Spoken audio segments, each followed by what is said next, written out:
welcome to Prospect Podcast. I'm Coach Schumann. I'm here with Coach D, and he is back from the maternity ward.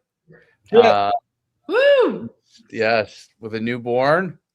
It's exciting for him. Exciting. Now he's got two to keep him busy. Good That's stuff. true. That's It's good. the older one that's keeping really busy. Yeah. Well, they'll all keep you busy soon enough. And we have Georgia Miller here again. She's a sports psychologist. She works with athletes on mental performance and helping them to really improve their mental side of the game.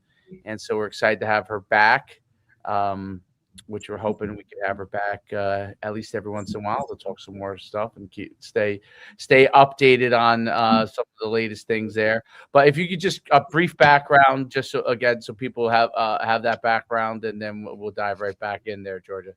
Yes. Hello again, everybody. So glad to be back. I do have to say your intro, it makes me want to run a marathon. It gets me hyped up. It's so good. So yes, I am a mental performance coach, sports psychology coach, whatever term you prefer. I work a lot on one-on-one with athletes. So I'm working with all sports, all ages, but sweet spot is 14 through 22. So high school and college. I'm working with sport parents and coaches on just implementing sports psych techniques into their routine. So 90% of my work is one-on-one, but I also do some team seminars and talks as well. Very cool. And I tell you, last time we talked, we dived into a lot of different topics. What are some of the things that you're like right now? Some of the most pressing things that you are seeing and dealing with within this space, some recent things that you have been addressing from that standpoint and improving people's mental approach to the game. Yeah, something the last couple of weeks that I've been doing with a lot of athletes, I call it just exposing their truth versus the truth.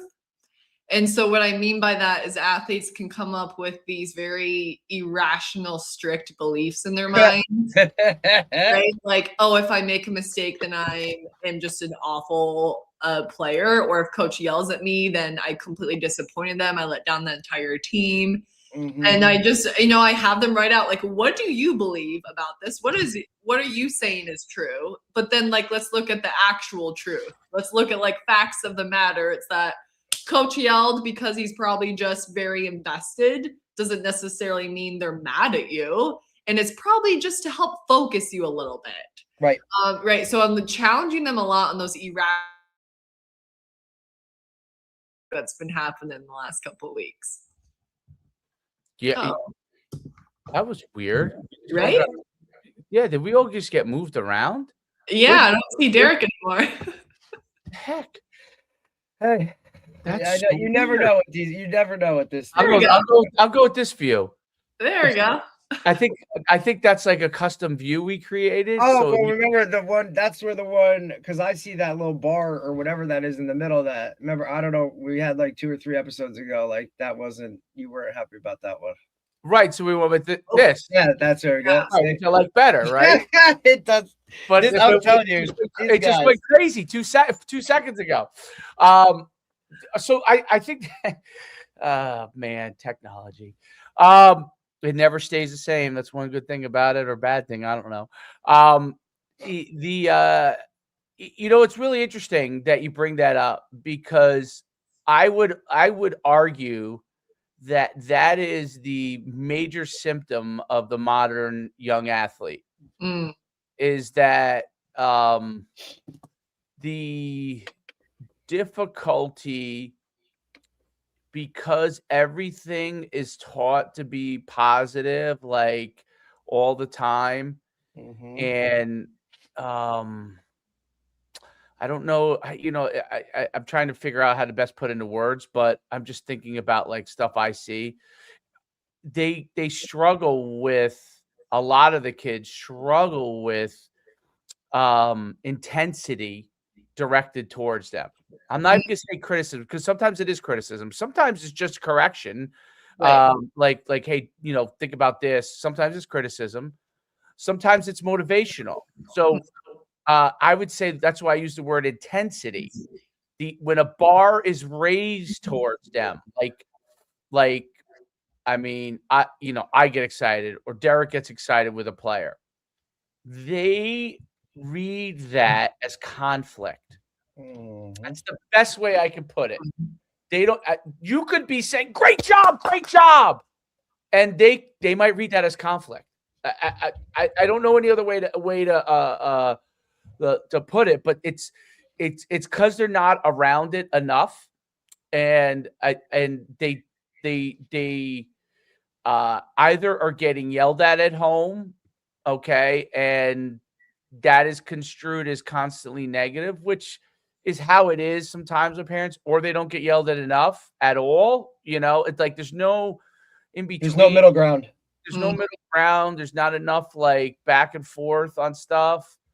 And I think that that's the only way I'm curious your thoughts, because I think of it as like when someone is intense with them, sometimes they're negative, and that's, sometimes they're positive, sometimes it's criticism, sometimes it's a correction. They have a hard time reading intensity as being something other than conflict. I'm curious your thoughts. Yeah. Well, and typically what I'm breaking down with athletes is the tone of voice that's being used. A lot of the times that's the scariest part, right? Coach's tone of voice or parents' tone of voice. And so what I tell them is, well, like, imagine if coaches just whisper everything.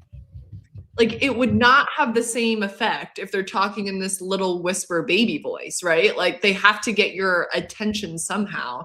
But it really is, it comes to perspective, right? We've all heard that saying. Maybe the younger athletes who are listening haven't, which is good to talk about them. When a coach stops yelling at you, that's when you should be worried. Correct. That's literally one of those things. That line in itself is part of, like, day one intro to the new group, all the younger guys coming, and even the older guys now, having been at the same place for, a couple years now, understand, like, hey man, like, you want Coach D coaching you like that. And if he's not talking to you, get nervous, because now it's just like a different world. Like, you want that intensity on you. You want him constantly, like, because they take it as, oh, why is he all over me? Or he's criticizing me. And that's whether it's good, bad, indifferent when it comes to it.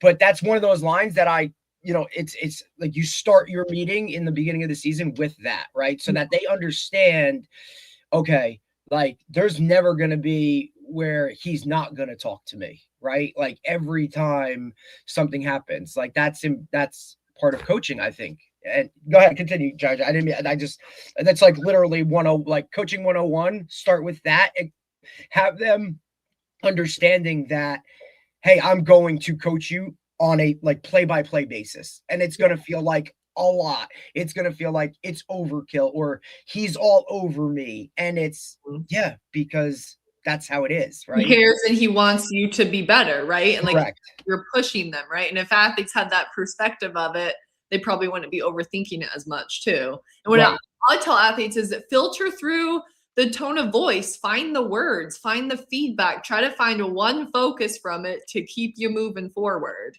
Absolutely. But I think and a lot of it too is coach yelling at just you, or is he yelling at everybody? I mean, you guys are all in it together. There's a lot of power behind mutual right. Yeah. But I also think on to flip that, coaches that constantly yell and use the same high tone of voice over and over and over and over, now the impact isn't the same, right? It's not as effective. Like, when you have that coach that's, a cool, calm, collective, which now I think is more so than kind of the way we were coached, right? I feel like that militant, disciplinary, my way or the highway, yeller type of was so much more common, when we were playing, or back, even a couple years, like, going back a couple years, that now when that monotone, kind of low level coach raises his voice, now the impact is even more, right? Like, oh damn, like, now we really need to plug in,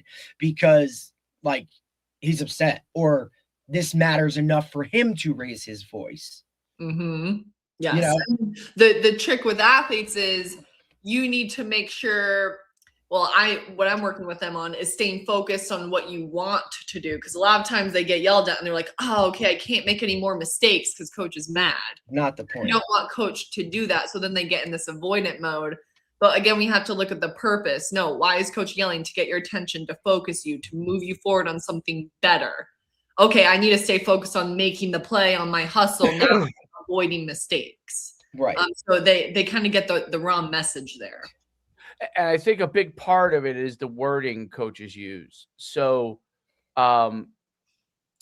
you could be intense, but you got to be intentional with your wording. So if you're I mean, this, at least this is why, like even when I get really upset, I'm highly intentional. So it might think that they may view it like, wow, but it's really every word is really like, there's something I'm trying to get from it.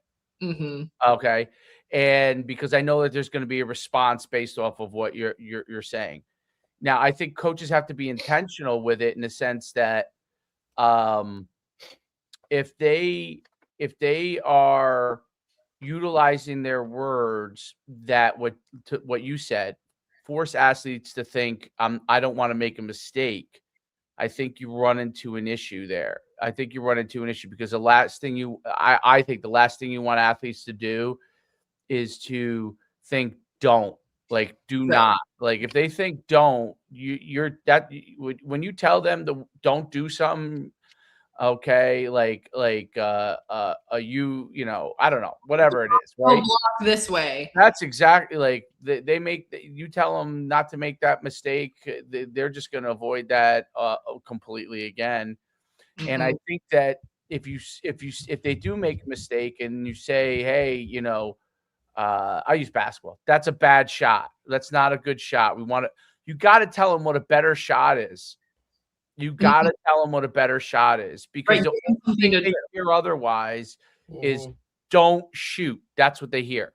Exactly. They don't hear bad shot. They hear coach doesn't want me to shoot. Right. So what you got to do is, hey, bad shot. You know, the guy was right on you and you shot, you know, you tried to shoot a crazy shot, get into space, or if it's not a great look, you might have to pass it. Okay. And get back and try to get a little bit more space so you can get a better shot or something like that, or get closer, whatever it is.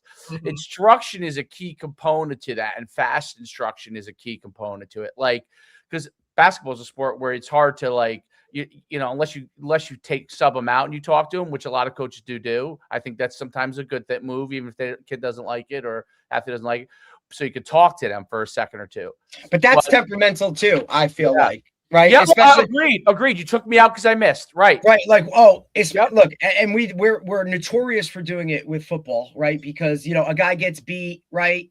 Okay, right away, get him off the field, right? Now, in his mind, every bit of me coming off the field relates right back to that play that happened, right? Like that's what it is. So to me, it's, hey, you got to leave them in there, right? Otherwise, that literally right there, because just the overall appearance of him coming off in front of everybody. Handle that. Like, I think that's one way.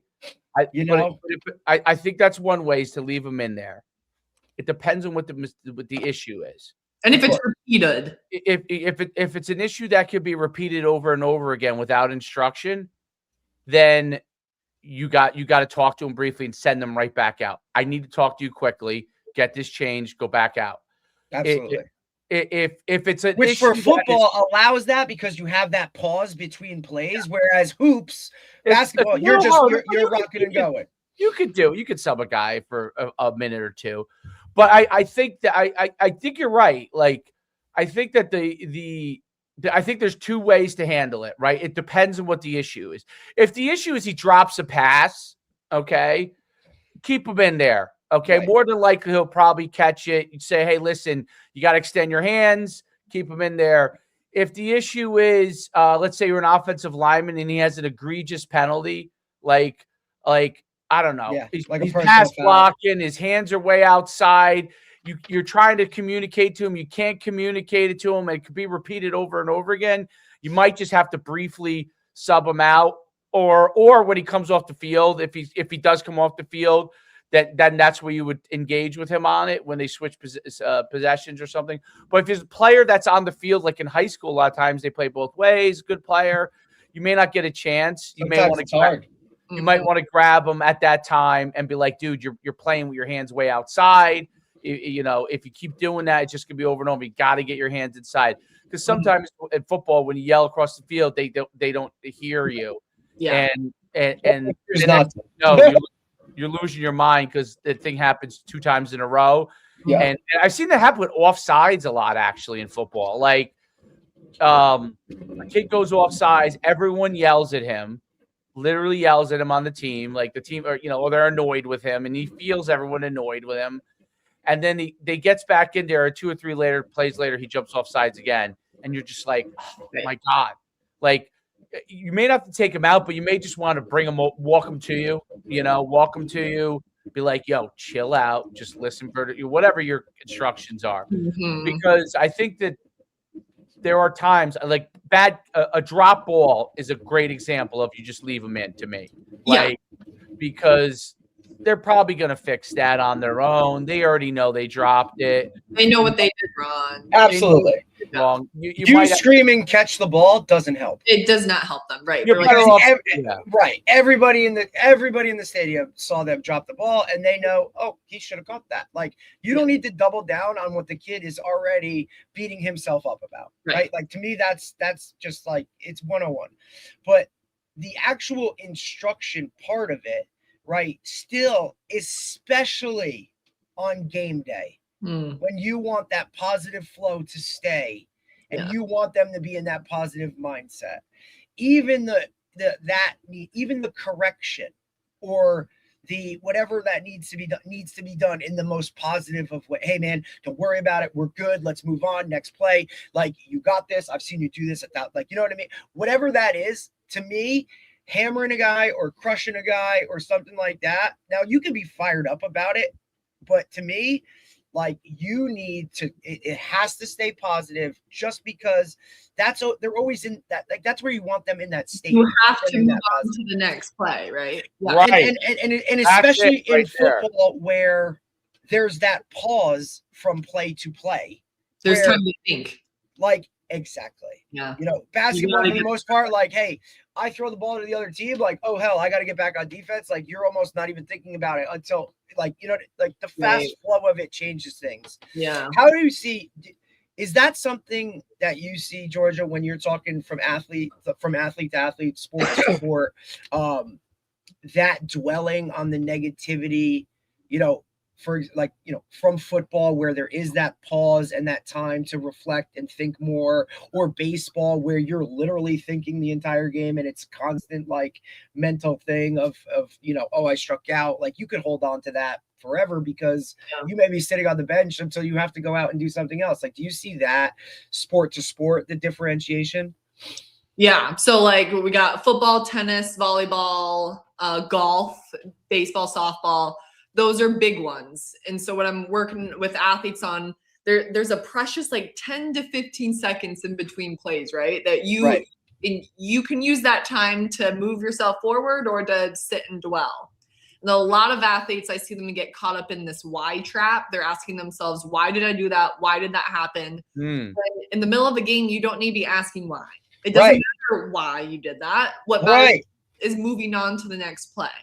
So we're replacing the why question with what now? Because the answer to what now, that always gives you something productive, that always moves you forward. We can think about the why after the game and in film sessions, but middle of the game, not a time to question and overthink and analyze everything that just went wrong. Channel it in the right direction. Absolutely. Channel everything in the right direction. That's a big, and that's also knowing your athletes too, for coaches, is like, can this problem, if I channel him towards anger, does that help him? If I channel him towards just to relax, is that the way he should be? Like, knowing your athletes, so because each person is different. Like, something goes wrong and you're a defensive player, and you're able to channel him with a little, okay, you know what, take it out on the other team, they probably will do that. As an offensive player, you may have to be careful with that because that could be a penalty, right? So, but yeah, it's important to know. Maybe it's just relax. Like, there's a lot of different ways that can be handled, but knowing the player, I think, is a big deal. But that's a great point. What do you got to do now? What's your next play? How can you channel this into something positive so it doesn't become, my biggest thing is you can never have one play become two plays become three plays become four, right? And when that happens, or one bad series becomes two bad series. I mean, in football, one bad series becomes two bad series become three. That's the game. I mean, pretty Right. much. Yeah. In high school, at least. At high school, maybe college a little different, but high school definitely. And you see, listen, you watch NFL, like when you watch playoff games in the NFL, series by these series, these guys will struggle for 4 possessions. Oh yeah. Okay? And then all of a sudden, the Chicago, a good game example is Chicago Bears versus the Packers this weekend. Oh yeah, amazing. Chicago looked horrendous in the first half. I thought the Packers were going to blow them out. Yeah. And a great athlete, like the quarterback and the coach for Chicago stayed focused, but the quarterback was struggling. He was struggling on the sidelines, shaking his head. Everybody goes through different processes. So some people could look like Caleb Williams looked like his body language was really bad, dude. But they fixed it at halftime, and he got in there, and he was unbelievable. So every person is different, right? So I'm curious, you find like that to be like, I'm sure there are obviously core tenements, right, that you have to be able to do no matter what your personality is. But so many of these kids have different personalities now. Like, that's one of the other things I think is amazing. I've seen kids that are like, I hate bad body language. I'm sure so does Derek. It's brutal. It's brutal for me. My old school mindset drives me beyond bonkers. Yep. I'm sure as a player, I had bad body language from times. I'm sure everybody probably has. But when I see it over and over, it drives me nuts. But one of the things that I've learned is that, like, with kids like today, is that it takes time to correct them on bad body language. They don't even know they're doing it a lot of the time, right? Like nobody has ever made them even aware of it, right? That, hey, every time I say something to you, your palms go up. Or, right. So the big thing is I agree. I don't cut you off, but I just want to finish my thought on this. No. Yeah. Go ahead. But my thought is that you got to correct that over time, right? That takes time. Yes. But what you can do immediately, and they are pretty good at this, amazingly, that you could take that they could have bad body language 1 minute and you could corral them the next minute, because they're so used to this like weird culture part of it, right? Where they are I do think they're easier to, like, I don't want to say they're schizophrenic as athletes, but a lot of kids are more schizophrenic as athletes now, where they could go like through this thing where you could kind of bring them right back. Like there are steady eddies, and obviously you always enjoy very rare. But it's very rare. But you can, like, one of the things that I've started to notice in the like definitely with younger kids, but a lot of the older kids too, like they'll come down, be super down one series, and then if you kind of can change their mindset, they can actually just bounce right back. Like, they bounce right back pretty quick. And I think in the old days, you were basically like, coaches really just kind of went with more stable individuals for the most part, unless the guy was just a freak athlete. And now you have even the stable individuals have the kids that you would say, oh, that kid's a great kid, he does everything right. They have bad body language at times, and you have to be able to kind of get them in the right direction as you're teaching them over time, that you've got to improve that, because the higher level you go, that's going to be more of a problem. If you're a high school athlete and you have bad body language, you don't fix it in college, they have less likelihood to, be patient with it. They don't have a reason to be patient with it. And in the NFL's different, because if they make it to the NFL, I'm not going to say I see a lot of guys with bad body language in the NFL. some of these guys all have played their whole life and have been able to like turn it around real quick.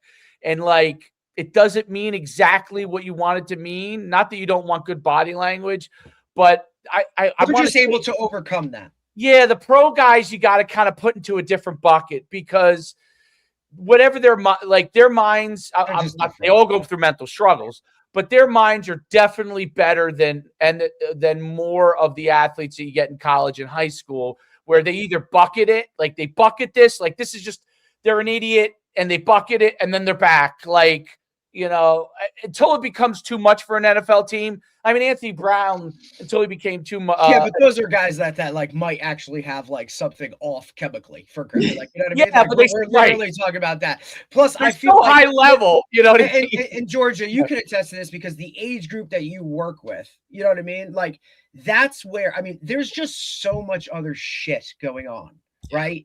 So, and they've never seen or been made aware of it, right? And to Dave, to kind of go along with pros are pros because most of them have been through it and now they understand it.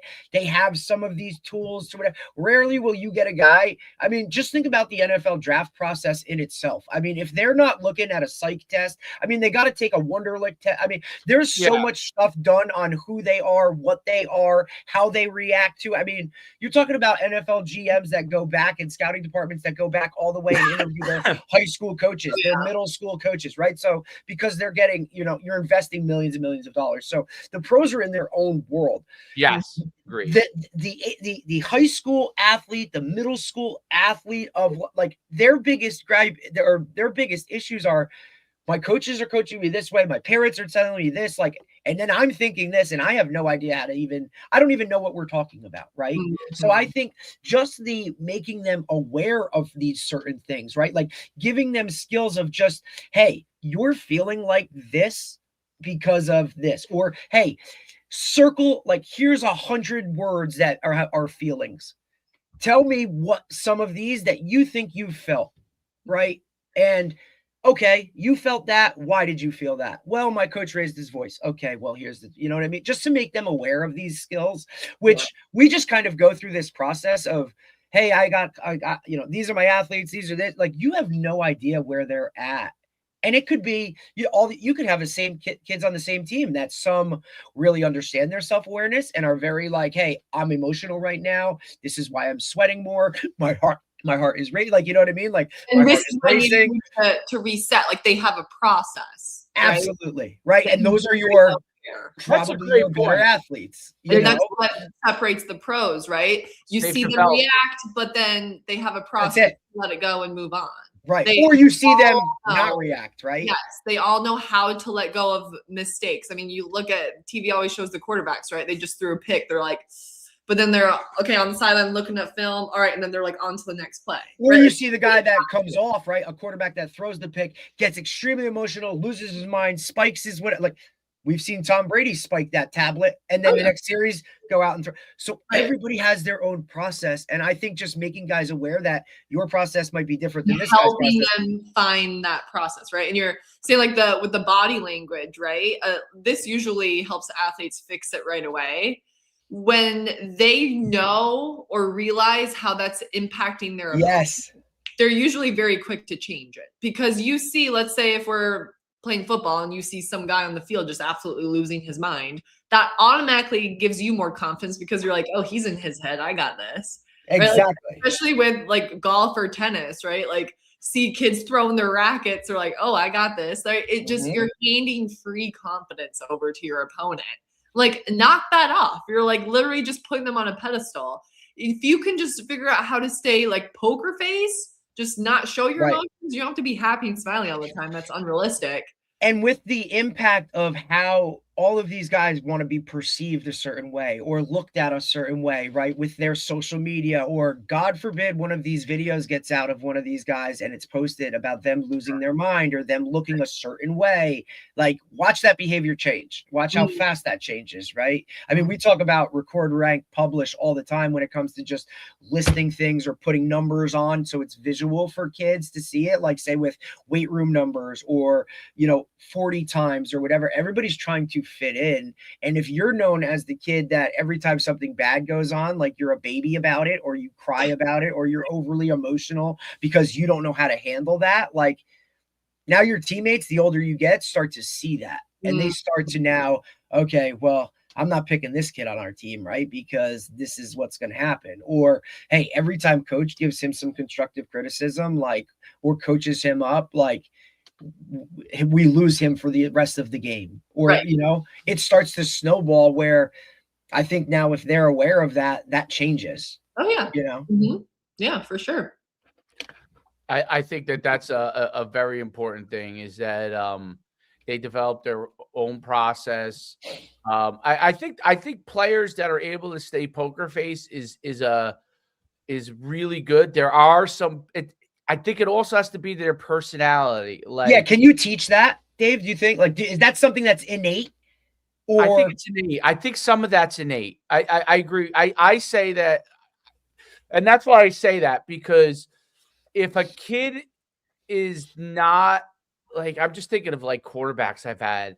Like, I've had a lot of quarterbacks that I coached that were really good, and they were all different. Like, I had guys that I could talk to and they didn't freaking react at all. I had guys that were absolute maniacs, and they were all these guys were good. So I would try to coach. I would try personalities, to man. It's wild. Well, the guys that were wild, I would try to get them to talk. They used that to their advantage, but I would try to get them to just come down a little bit more if they could.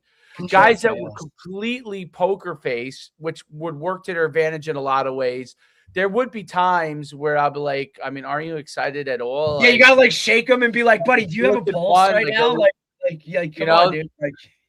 Like, there is a time when you do need to get a little bit hyped if you're going to carry the ball and get 1 yard. Like, you can't just be calm. You need some sort of adrenaline going. You got to get a little adrenaline. You can't be like comatose, you know? So, and they all develop. I think a lot of them develop there is certain things that are innate, right? So you got to coach around whatever their innate personality.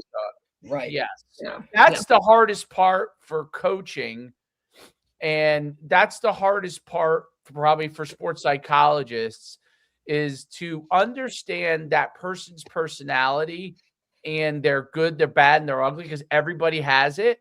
You know, like a stone-faced guy is good for these reasons, is negative for these reasons, right? A overly excitable person is good for these reasons. There are things when he doesn't need to be excitable. You know what I mean? Like, we don't want, if you throw a pick, we don't want you to be like 5 picks in a row because you're overly excitable, you know? So there are certain positions that require different characteristics in different sports, right? So well, that baseball comes to my mind as that, like, for the most part, you're probably very calm. Okay. The only person on the baseball team, to me, that seems to be incredibly intense, they may not be like yelling, but most intense guys are the relief pitchers. And if you watch major leagues, right? Like, most baseball players, even when they're excited, they're calm. The only time they really get pumped up, like they hit a triple, they're excited. They get up, they're really excited, right? They steal a base. And then they, routine. And they go right back to calm. Relief pitchers come in, big music. Everything is designed to pump them up, because basically they got to get a few outs and win the game. And that's the most pressure. Right there. Yes. Most pressure. That's the point right there, Dave, is they need to be high level for a short amount of time, right? It's like a cheetah, right? They can hit top speed, but then what happens for them for the rest of the day? You know what I mean? Like, you're maximizing, squeezing everything out in a really small window. Great point. And then, okay, now I'm good. Like, I did my job, got my 3 outs, and look, either the game's over, or, I mean, they may, you know what I mean? Like, high intensity, short bursts, where a kicker's the opposite. Kicker's the opposite. Like, it's the long game. And talk about mental, like, hey, you know, offense has the ball. We're getting into field goal range. Like, I'm going to have to kick this game-winning kick with no time left and all this. Like, you have all of that time to sit there and think about it. And look, you can do as many practice kicks on the sideline and all that other kind of shit that you can. But that zen of, like, you have to, like, getting back. And A kicker's Golf, a golf. They same literally thing. are a guy chipping onto the green. That's what they are. And when you're chipping from 30 yards out, 40 yards out, if you get too excited, you're hitting literally hitting it over the green, right? Or But you're even hitting with that, I think it's situational, right? right. Like, is this the 18th hole at Augusta, or is this just like, hey man, we got to force Routine them on a extra. Saturday to get away from my wife so we can drink beers? Well, that you can hit over you could hit you know what I'm saying? But I think that I think, to circle back, I think that's kind of like where we're at, right? With that, the age level that Georgia works with mostly is just making these guys aware and going back to see, is this a kid or a guy or an athlete that because how many times have we seen really good practice kids? And then all of a sudden a game comes and it's like, buddy, what's right. where are you? That's all mental. That's a great point. I would love Georgia to talk about that, because how do you the kid's good. If you see him in practice, he looks really good. And then in the game, they struggle with some components of their game, right? Now, there are kids that are natural gamers, but I do believe that if a kid, the hardest thing for a coach to coach is that person. Okay. Oh, light switch kid. The kid who is practice looks great, and then for some reason it's not translating on the field, and it really doesn't have to do with ability. It has to do with something in their mind. Yes. That's where I hired Georgia. Cover that. Talk about that. Yeah. So most athletes that come to me, that's the issue. That's the telling issue, that it's mental, because you didn't lose any skills. Obviously you're playing great in practice, but it's not transferring in the game. So they're approaching practice and games differently. In practice, they're like, whatever, I can make mistakes, no pressure, I got this, I'm just out there having fun. Games, it's, I can't make mistakes, I have to play perfect, it's game day. So they go in with all these different expectations and this different pressure that they're putting on themselves. So naturally, if you're thinking that way, if you're thinking in these two completely different mindsets, don't you think you're going to have different results? Your actions are going to be different, right? So really breaking down their expectations, their focus, how they handle pressure. I mean, all that is so mental. Is that something you can prepare them for? Yes. Well, and that's why it's so important that coaches are doing game-like practices, scrimmages. I mean, towards the end of practices, coaches should always be doing some sort of competition drill, a scrimmage. Something to put them in that, hey, spotlight. Look, it's why we have the field goal kicker line up and kick a kick at the end with everybody standing around him screaming, right? We're trying to get as close to a game-like situation as possible. And I think it's the answer I was looking for, because it's 100%. What I think coaches struggle with is finding time to do that, or how to do that. Right now, guys like Dave and I that have been in it for a while, we can create that, but it's still never going to be the perfect 100%. This is exactly how it's going to be when you get into a game-like situation, but just making them aware of it, or getting them as close to it as possible. Close to it as possible, right? And the golf is a really good example here, and in tennis too, right? In golf and tennis, you can't have your coach right next to you, but right. Come meets and tournaments, their coach is away, so it's just them. So they have to have a way of letting go of mistakes and kind of coaching themselves. And if in all their practices, if they're looking over at coach after every mistake, well, then they're probably going to completely tank in their matches and tournaments, because they don't know how to do that for themselves. They don't know how to move on for themselves. So in golf, we're working on that a whole lot, but the scrimmages, the pressure drills, I'm talking to coaches a lot.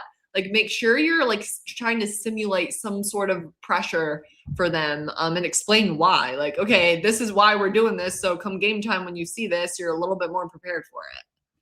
Great point. Great point. I think, like what Derek said, that's why you do these drills. And I think in practice, you're right. You are a little limited. I think this is where the athlete has to seek some of this stuff out on their own. Yes.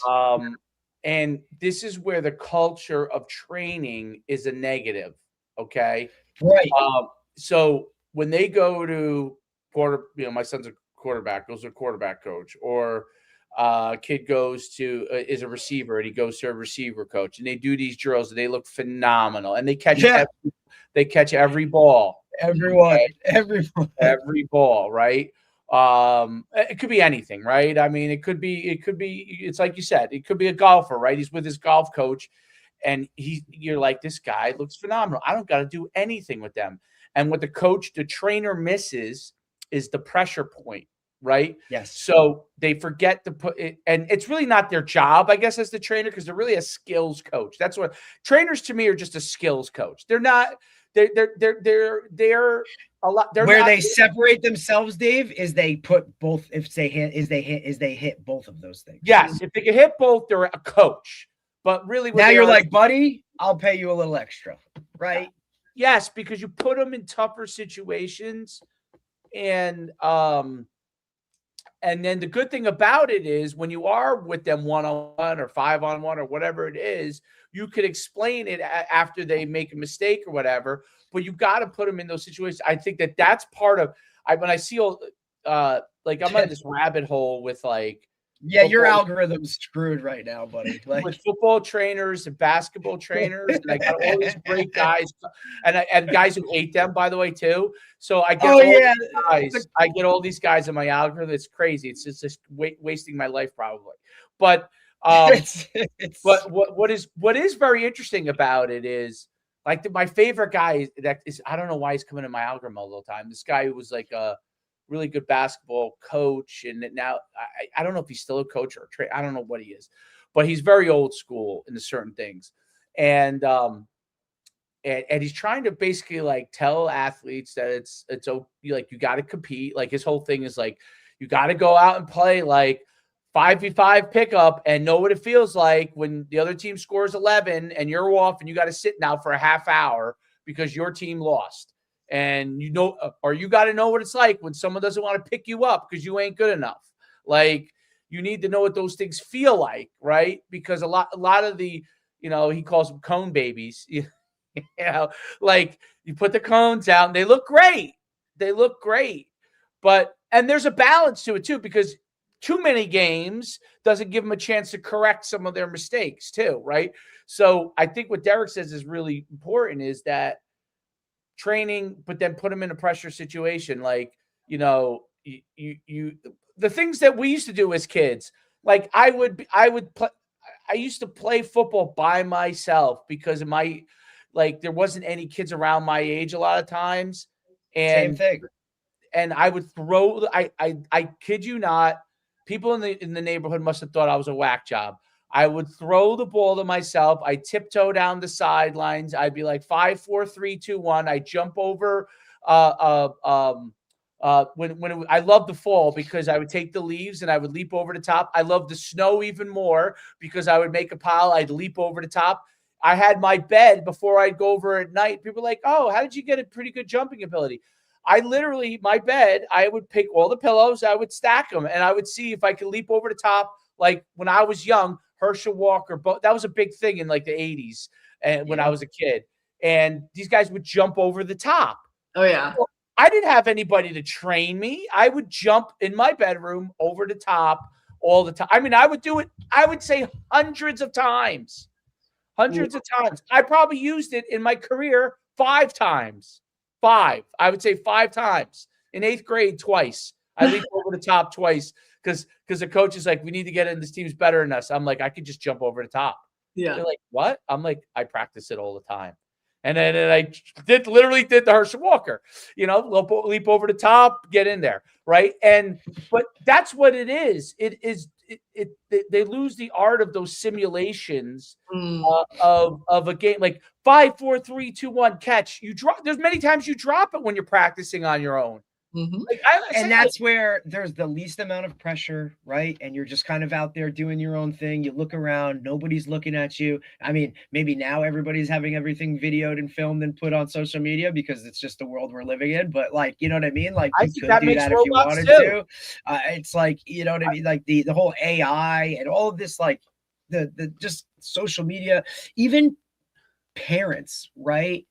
I mean, you didn't have film of your games unless you got it from the coach, or it was just sometimes your shit wasn't even filmed, or even you didn't even know it. Like if you made up a story, you could have made it, had 5 touchdowns. You may have not even got off the bench, but nobody knew because there was no proof to the pudding, right? Like I always say, like I feel bad for these kids in a way too, because we at least had like 3 days if we got in trouble to figure out a way to like get out of it or make something up. And but now it's so immediate. These guys don't even leave the party before they're in trouble, or before mom or dad are text messaging them, or like they have no window to figure things out on their own or make mistakes. And I think it circles all back to what we've been talking about this entire time of like, there's just everything is so immediate that there's no time for them to process things on their own or figure it out on their own.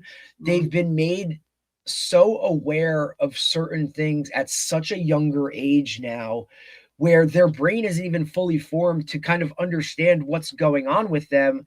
And that's before they're even worried about like, why is my shoe size changed 3 times in a year? Or how come these pants no longer fit and they did at the beginning of the school year and now it's Thanksgiving, right? Like that maturation process, that puberty stage, that middle schoolish, right where you're working, Georgia, is so important in the development, not only physically, but mentally, right? To kind of be on that same page. There's just, for as much attention as it gets now, I think there still can be more, right? In terms of, I just think, and not so much like the athletes, yes, they're one, but parents need to be educated on like this part of it too, because they just might not understand literally what their kid is going through, or like why their kid won't necessarily express the feelings that they have towards them, but they'll tell, the funkle, right? They'll tell the uncle, or they'll tell the aunt, or that maybe they'll tell the coach, or you know what I mean? Like there's just needs to be that, I think, comfort level, which I think for you is probably a big piece of it, and you can attest to it, like to break down some of those, like, well, why haven't you said this? Or maybe you just don't even know that you're actually, this is what you're feeling, but we can put a label on it to help you. Is that something that you see, especially with the athletes that you work with? Yeah. I think a lot of what sports psychology is figuring out what you're doing when you're doing well and what you're doing when you're not doing well, and just building their awareness the first 3 weeks that I'm working. Because I'm sure the focus is like, okay, it's always around a negative. Oh, right? Yeah. Right. It's never, look, you're never going to get a kid like, the successful kid that goes in and it's, well, how about, what are you feeling when things are going right? Well, and that's just society in general, right? I think like I do this really good exercise with some of my athletes where I have them. Dave does really good with that, highlighting the positives, not just negatives, right? Yes. And for his age group of 10-year-olds, 11-year-olds, right? Like that positive flip. Now, look, I'll speak for me personally. Like I used to be that negative aspect coach, right? Like, and everything was, we got to focus on the negatives, focus on the negative, focus on the negative. Like that's more to me during the week type of process. Now, obviously with football, it's a different beast, right? Because you're building up to one thing. So that building of it, but the positive focus, the game day, dude, I'm not going to tell you anything you're doing wrong, really. Like we got to just go and we'll correct it on the film, or we'll go. But we've also tried to, and I speak for my program, the program that I'm at now, we've mimicked that in practice where, hey, I'm not going to stop practice and slow everything down to make your correction. We'll film it and we'll make the correction when we have time, because in a game, I'm not going to be able to say timeout, let's talk for 2 minutes after every play, right? Yes. Mimic those situations, just more like game-like, where you can kind of talk to them and sit them down. Yeah, I'm working with a college basketball player right now, and her coach, when they're scrimmaging at the end, she's getting really frustrated because every time there's a mistake, coach stops them. And so what we did was like, well, how is that impacting you in a game? Because she was so afraid of making a mistake, because when she made a mistake, they would always get stopped. So right. And now it's the whole team aspect of like, here we go again, right? Like there was we've seen that, Dave. To just play through. Yeah. I am not like, I feel like, I mean, I've always been that, and this was kind of how I was taught, like you're as a coach in football, at least, when you're progressing down the field and you have you're coaching a position or an area, or you're the coordinator, as we're moving down the field, and this was part of, I guess, because I was in no huddle a lot. Yes. We coach as you're moving.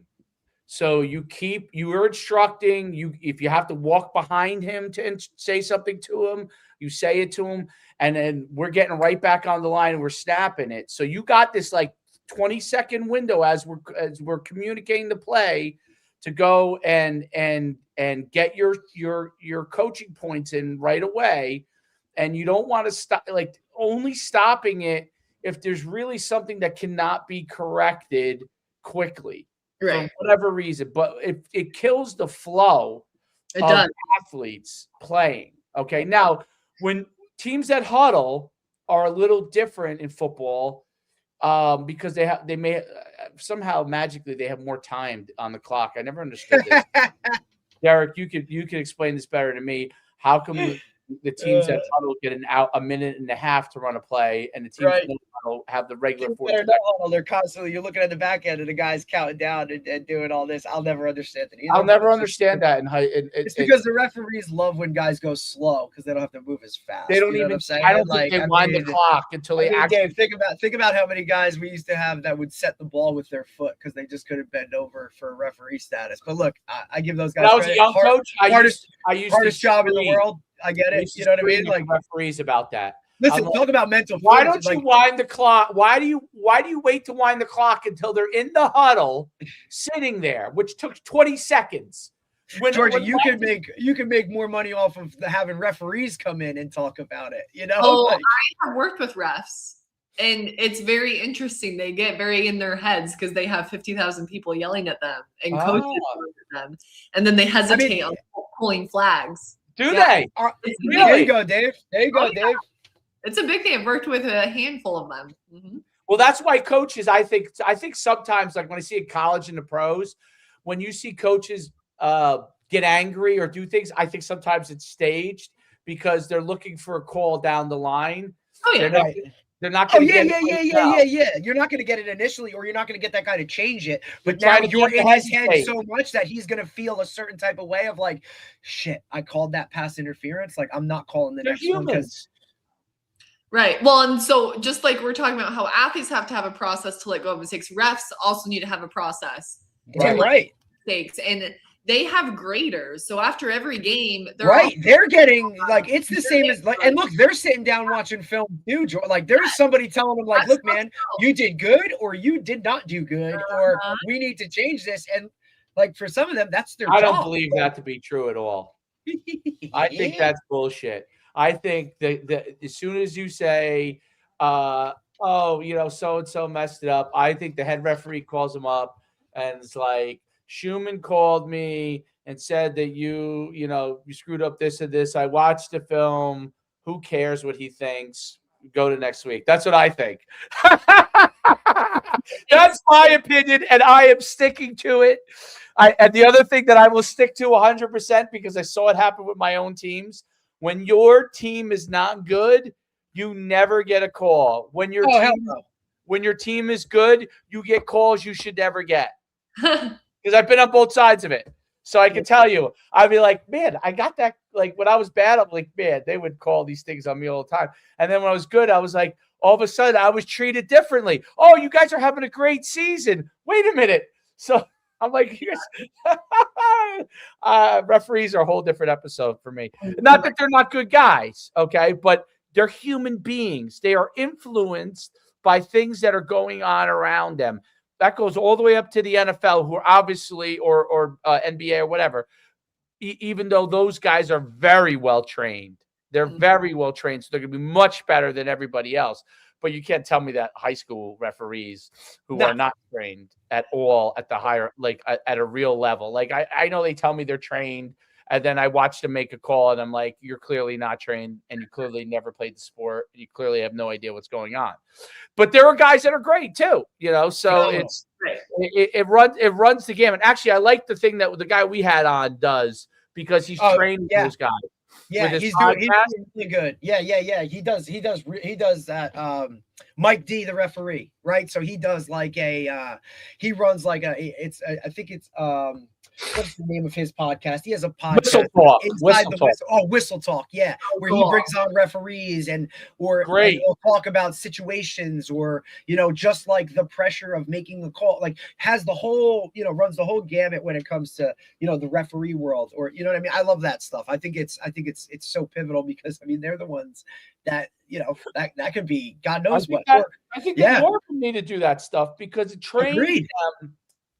Just like in football, we have all these YouTube videos that we can watch. Well, think about if they could watch thousands of these things, you're just going to get better. I'm curious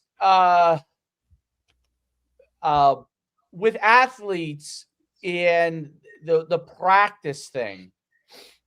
What have you found that you've been able to do with them to help them improve themselves? Let's take the coaches out that don't, maybe they're not going to, they don't do those situations. What can they do on their own to make themselves a better game player when they know they're good in practice. They know they should play good in the game. Yeah. It's not that they're playing bad. It's that everybody sees them in practice and they're like, this guy's really good. And then they see him in the game and they go, he's good, but, and I think that like, getting them out of that good butt to like, hey, he's what you're seeing in practice is what you're seeing in the game. What can they do on their own? Because I really believe that a lot of these things has to start to be things they've got to do on their own, because you expecting other people to do it, we've kind of gone full circle. Yes, there's trainers and all these different things, but the full circle still comes back to you. It still comes back to you and what you could do to help yourself, because a coach is only around you a certain amount of time. Right. Even if they're around you 2 hours a day, there's 22 hours that you're away from them. What can they do to help themselves with that? Yeah, a couple of things. Having consistent processes for everything. So let's try to make your process pregame and pre-practice very similar. That way it's a comfortable thing for you. Like not much is changing come game time. Let's make your process for letting go of mistakes the exact same thing. Let's make sure you're thinking the exact same way after mistakes in practice. That way, when you show up to a game, it's not like this foreign mindset that you're trying to find. It's already habit built in. Post-practice, let's make sure you're having a process post-practice to evaluate. And let's make sure that's very similar post-games. That way, those things become comfortable for you, and that you're finding your comfort in a game-like setting too. And parents, please take note. You're a huge part of that pre and post. Oh, yeah. The first questions after a game, right? We get in the car. It shouldn't be a hammer down on negativity or, your coach sucks or whatever that is. And then, you know what I mean? I think parents, especially at the younger ages where that's who's driving them to the game. And there isn't much time where that kid is away from the parent for them to handle their stuff. And if that is something, maybe that's part of it, right? Like, hey, all right, we're going to get there a little earlier so you can go do your thing. I think parents need to understand to develop that at a young age, right? Even the whole like, hey, man, you have a game. Let's make sure your bag is prepared. What are we eating on game day? Like the little things like that. Hey, why? Like this should all be laid out. Now, look, it could be because me personally, how I was like, raised by a father who was extremely OCD, where like, hey, you're literally going to lay out your equipment and things like a body in your room, like Deion Sanders used to do in front of his locker. Like, hey, man, here's your underwear. And then look, here's your socks. Lay it out like a body so you'll have everything. And then we put it in a bag, and then we make sure, okay, it's by the door, so that there's just less going on up here on game day where the focus can be here. Right. And I think that's something that's like I don't know. Look, as a parent of two now, right? And they're young. So just like, hey, you play with something, you put it away, right? Or, hey, if you want to play with, put the lid back on the marker. Like just little things like that, I think you can put your shoes in the basket. Like just little shit like that I think matters. But I mean, look, I understand. I got it. Difficult, dude. I'm just working with how I was raised, and that was part of my process. So I to can't go wait on till it. you get I just have pushback to on do those it. things. I can't. Oh, I can't you think I don't? I have a 2.5 no, I year old. know you do. I can't wait till they get older. It's even more like you're like when you call me, you'd be like, this, you oh my god, but But it's that's where I think the I think partner, your partner, right? Like the balance of look, we play good cop, bad cop, right? With as coaches, you know what I'm saying? Like if you think my daughter at 2.5 doesn't like eat my wife alive already, like push back and all that, like whereas look at daddy with those eyes and like I'm like, sorry, girl, like this ain't happening right now. Like mommy said this, and I mean, I get it, and it's. But I think that to make them aware of that situation, right? Like it's more about awareness for me, for the player, the athlete, the child, whatever that is, understanding what they're feeling or why they're feeling it. Great point. Like, I think that's just, I think it's so pivotal. Whereas the way we were coached, the way some of us were raised, like it was militant. You do it because why? I said it. Or you didn't even ask why because that wasn't, they didn't have the answer. Or if the answer, like now I can go and find that answer. You can't bullshit me. Because I'll go pre and post game process is really important. I had to learn that myself as an athlete, and my because I ran track and was kind of involved before a race. Track actually helped me a ton, much more than football actually with that, because if you weren't loosened up, right, you'd run a bad race, right? So I learned that process. It's funny because I think, Dave, that's a key point, not to cut you off, but I think that's Yeah. a key point because when you link that to performance, it was the performance. and they're like, wait, I didn't put myself in the right mindset. I didn't warm up right. I didn't have the right shoes. Like now I lost, or because they warm you up in football. If you think about it, it's structured. So when I was young, I just put my pads up. Coaches would warm me up. I didn't have to worry about it, right? But when I ran track, that was something that I learned because exactly right. Like if you didn't prepare yourself, direct correlation for outcome in performance. Oh yeah, and my father, who's a he's a different person now at 80-something years old. But when he was my coach in youth track and in high school, and in wrestling too, I learned it. Okay. Yes, all the individual type sports, Dave, swimming, right? Or it's just it's just tennis, golf. Yeah.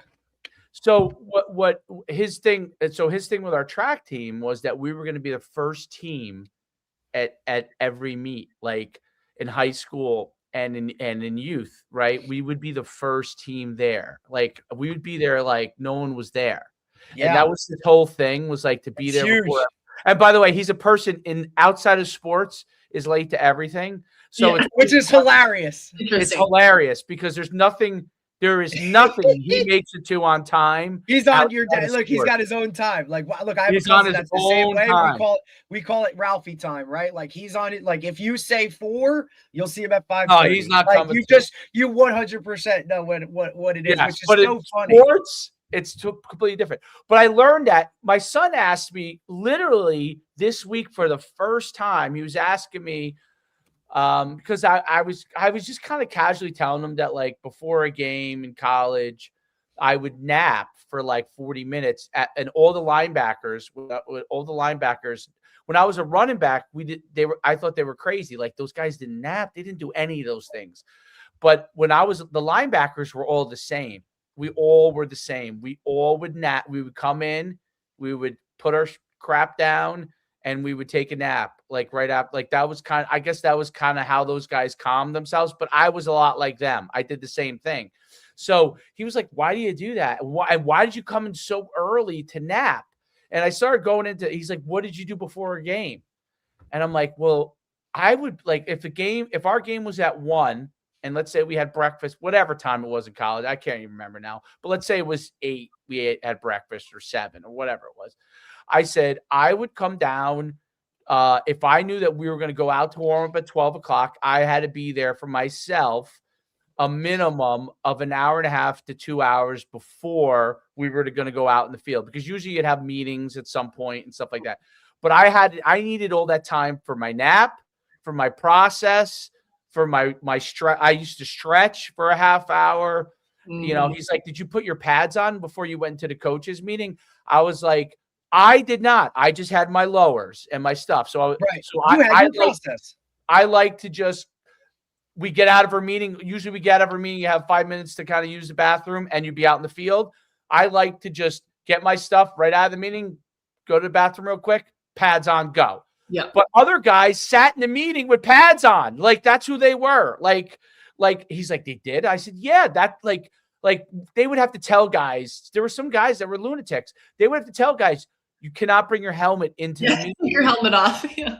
You know, seriously, there were guys that like, that was their process, dude. Yep. Once they came into the locker room, it was the game to them. And they would sit there for hours like that, like crazy.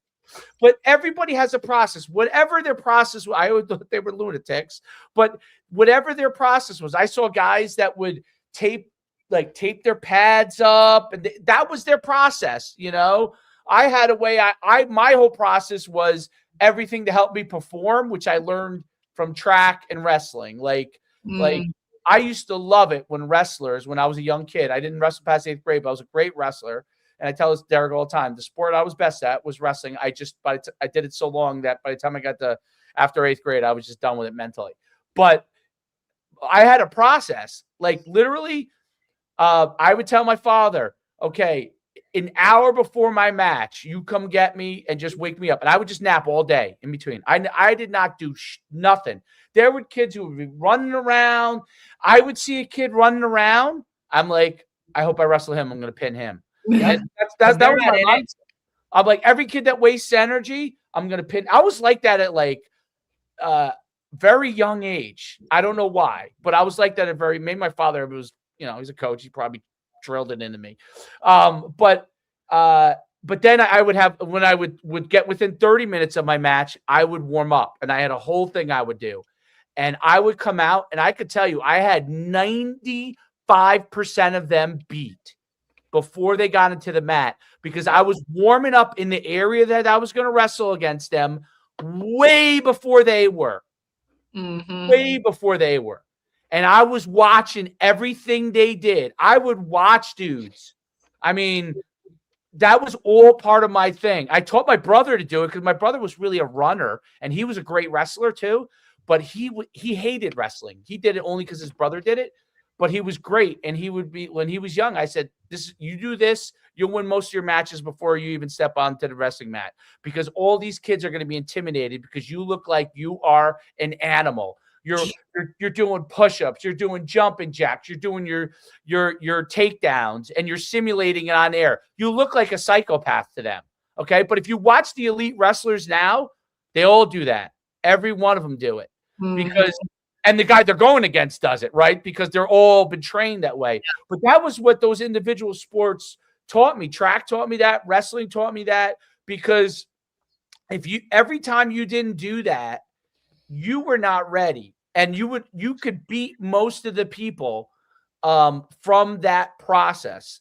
And it's really, really interesting, because I think I'm thinking back to these things as we're speaking. You know, like when I was a hurdler in high school, all these kids used to do all these drills, all these these kids, they look like they could jump better than me. I was a big hurdler. I was like, 215 pounds in high school, and I was state champion hurdler. But they would do all these crazy drills. My father never taught me any of these drills. We just did the hurdling stuff, right? And he was a great hurdling coach, had like champion after champion. He was very old school though. And I would watch them do these things, and these kids would watch me, and I would just go through my process, and I didn't talk to anyone. And kids would talk to each other. They would be friends with each other. I could tell you, I didn't talk to a soul. I thought every person was my enemy. Yep. And that was how I thought about it. And I could tell you that helped me when I got to higher levels, because in high school, and Derek played in a great team, but he's probably the best player on the field most of the time. I was probably the best player in the field most of the time. And if I wasn't the best player in the field, I knew who the best player was, and I was hunting him. Okay. But in college, that stuff changes. I learned as a kid, it wasn't that I did all the stuff you need to do training wise and all that stuff, but it was really the mental part of preparation that helped me for many years down the line. It was not like everyone thinks nowadays it's all about skill, and skills are important. All those things are important, right? And you do get a base as a young athlete. I do believe that, and you learn these things, and they do translate. But the mental aspect, the earlier you can learn to handle adversity, the earlier you can learn to prepare yourself, and the earlier you develop your own process for things and figuring out what fails and what succeeds, because you'll be like, oh, I did this, and you know what, that didn't work for me. Like that didn't work for me. And I think, Dave, Yeah, that's the it point. stays with you forever, honestly. But that's the point. I think because we learned that at a young age, because we were allowed to struggle or fail and have to bounce back or figure out how to make that work, we're in this society now where we don't want anybody to go through any of that. No adversity. Nobody, look, like we had to deal with, for not for us, and this is not being arrogant, but like not being picked first or not being picked at all, because they don't do that, and everybody gets a trophy, and we didn't get a trophy because we didn't finish first, like, and second place didn't get anything. Like it was, it's good. It builds up in you that now, when like for guys now, like I see them when they get to me at high school, they've never been told no, or they've never had to play a role where they weren't like, they didn't just get something for just showing up, right? Like, oh, I showed up in the weight room, I should start. Like that doesn't correlate. That's not life. Like I should get this job, I'm at the interview. Like doesn't work like that in real life. So the protective bubble, for all the good that we think we're doing, we're ultimately like setting them up for failure when they get into the real world, which is very unforgiving. And I understand kids are going to make mistakes and they're going to do things, and like, yes, they need some type of punishment, right? So that now they don't, when they get pulled. How many videos do you see where, younger generations get pulled over and now they're like, well, what do you mean you pulled me over? I wasn't speeding. It's like, yes, I saw, like, this is, well, you can't arrest me. Like, yes, I can. Right? Like that type of disconnect to reality, I think, is our fault in allowing them to only live in this super uber protective bubble that is, whether playing out on a national stage. Okay, there are adults. 18. There are adults now. I see. All I can do is put on TikTok. Okay, that run around yelling at people because they disagree with them. Running around like, and I think that I'm curious George's thoughts on this part of it, because I think what's really interesting is the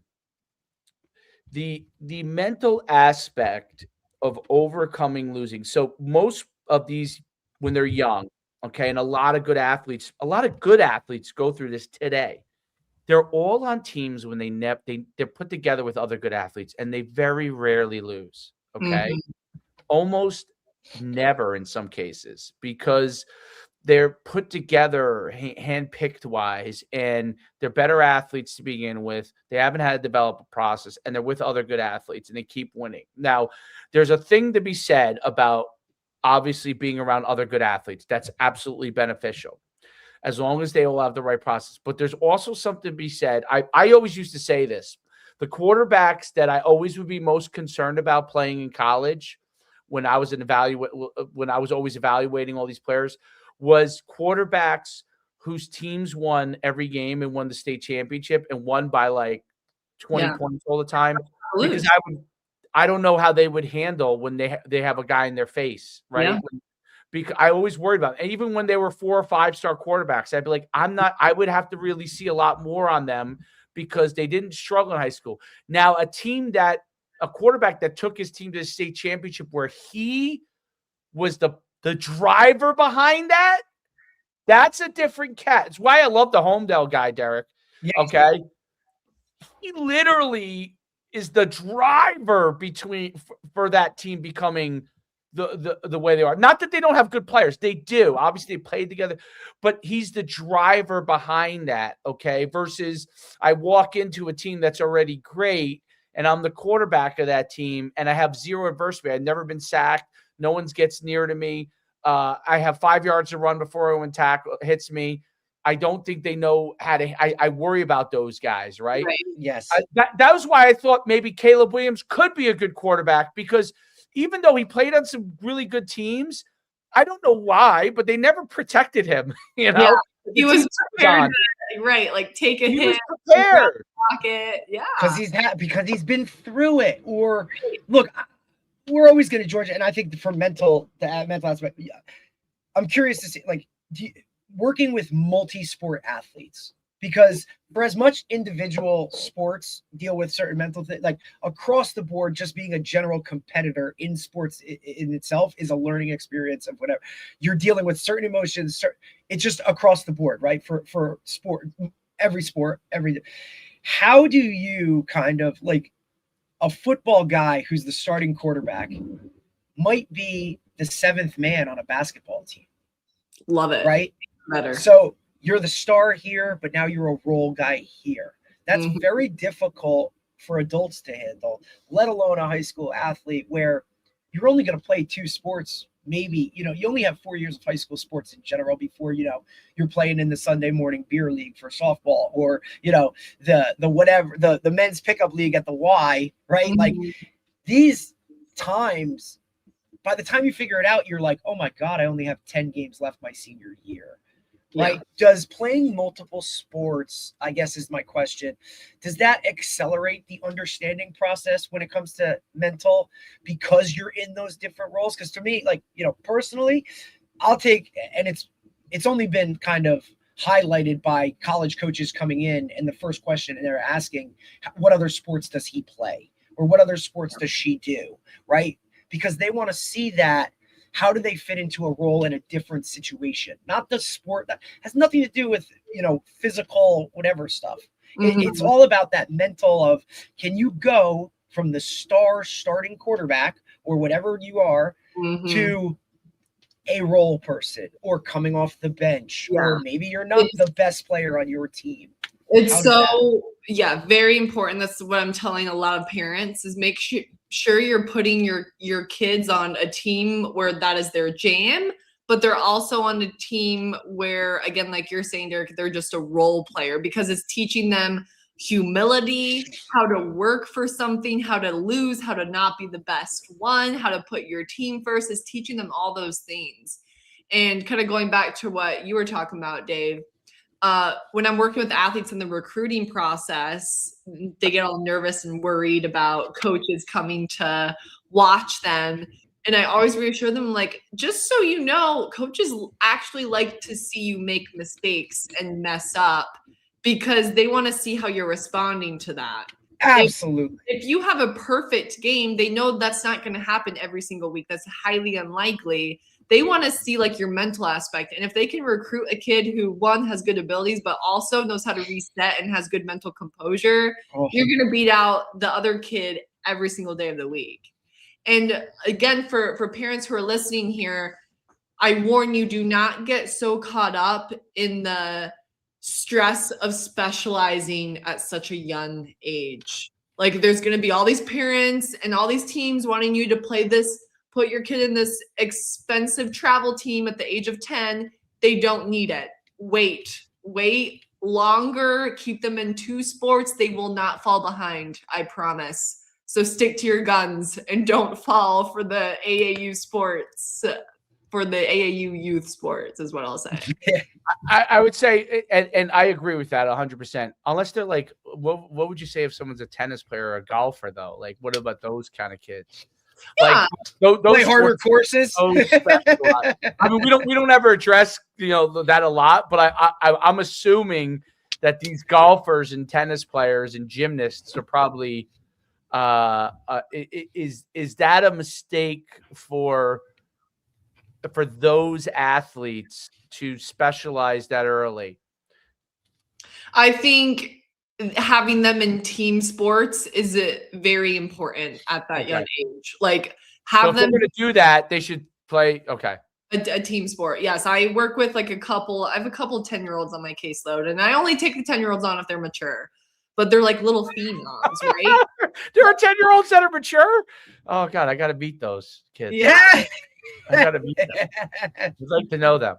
I guess that's why George is getting them though, because they're already trending yes. or tracking that way. And you have, Right. if you have a parent that's already investing call up Drew to the level Rosenhaus. that Georgia to be like, hey, I think you should be working with, like, they're also, to me, look, people might call it overkill or whatever it is, but I mean, I just think that you only have really one shot at it, and if you're not all in, like, you're gonna kind of look back and, hey, I should have, could have, maybe, whatever. So you could, if you got it, whatever you got to do, right, to like make it, as long as that kid or that athlete, that student athlete wants that, right? Correct. And that's, I think, a biggest part of this whole thing is, if you're trying to drive something home or force feed something, right? It's the same way I talk to guys that are getting recruited. Like, man, why are you spending so much time on a school that just kind of knows of you? How about the school that calls you every day and message you? Like, they want you, right? So understand that kind of thing. Like, put yourself, like, the kid has to want it at the bare minimum before you can talk about any of these over the top or whatever extra things that they're going to do, Georgia, have you seen, I don't want to piggyback on what Derek said there, because have you seen any of this stuff? And Derek, I'm certain you have. I don't know if your algorithm's exactly like mine, but you have close to it's it. close. It's close, buddy. Mr. St. Brown, or it's not St. Brown, Yes. but it's St. Brown. Have you seen all the stuff that's gone around where he talks about? So he kind of has a different philosophy from that stuff. This is why I'm bringing it up. Yes, he does. So he believes that parents need to push the kids to learn how to work hard now, okay, no matter what they say.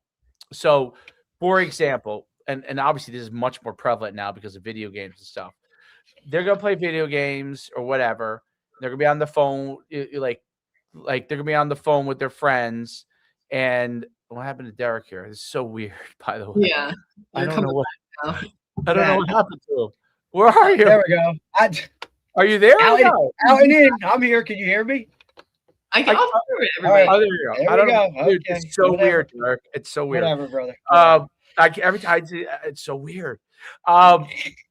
Anyway, so he talks. If you pull it up, I'm curious your thoughts. Maybe next month when we get together. But basically, he says, parents, you cannot be lazy. Parents are late if they're not pushing their kids. They're lazy. If their kid plays a sport, you have to get them working out. You've got to get them doing these things. You've got to push them because they don't know. Part to what Derek says, there's a limited time, and if they don't start getting habits now and start doing those things even at a young age, they're not going to have it, and they're not going to be able to compete. Now, his thought process is simply this: if you want your kid to be the very best in the world, okay. If you don't care about that, if you care about, if you want your kid just to play high school sports, maybe he's good enough to play in college. You're kind of scaling basically based off of that. But his basic philosophy is parents are lazy and the kids don't succeed because parents are lazy, not because kids are lazy. So that I would say that's the if I would take a message. Now, he pushed his kids at like a really young age. I mean, they lifted from the time they were 5. 3 of them were in college. There's obviously a genetic component to their athleticism. Obviously, he was a pro bodybuilder.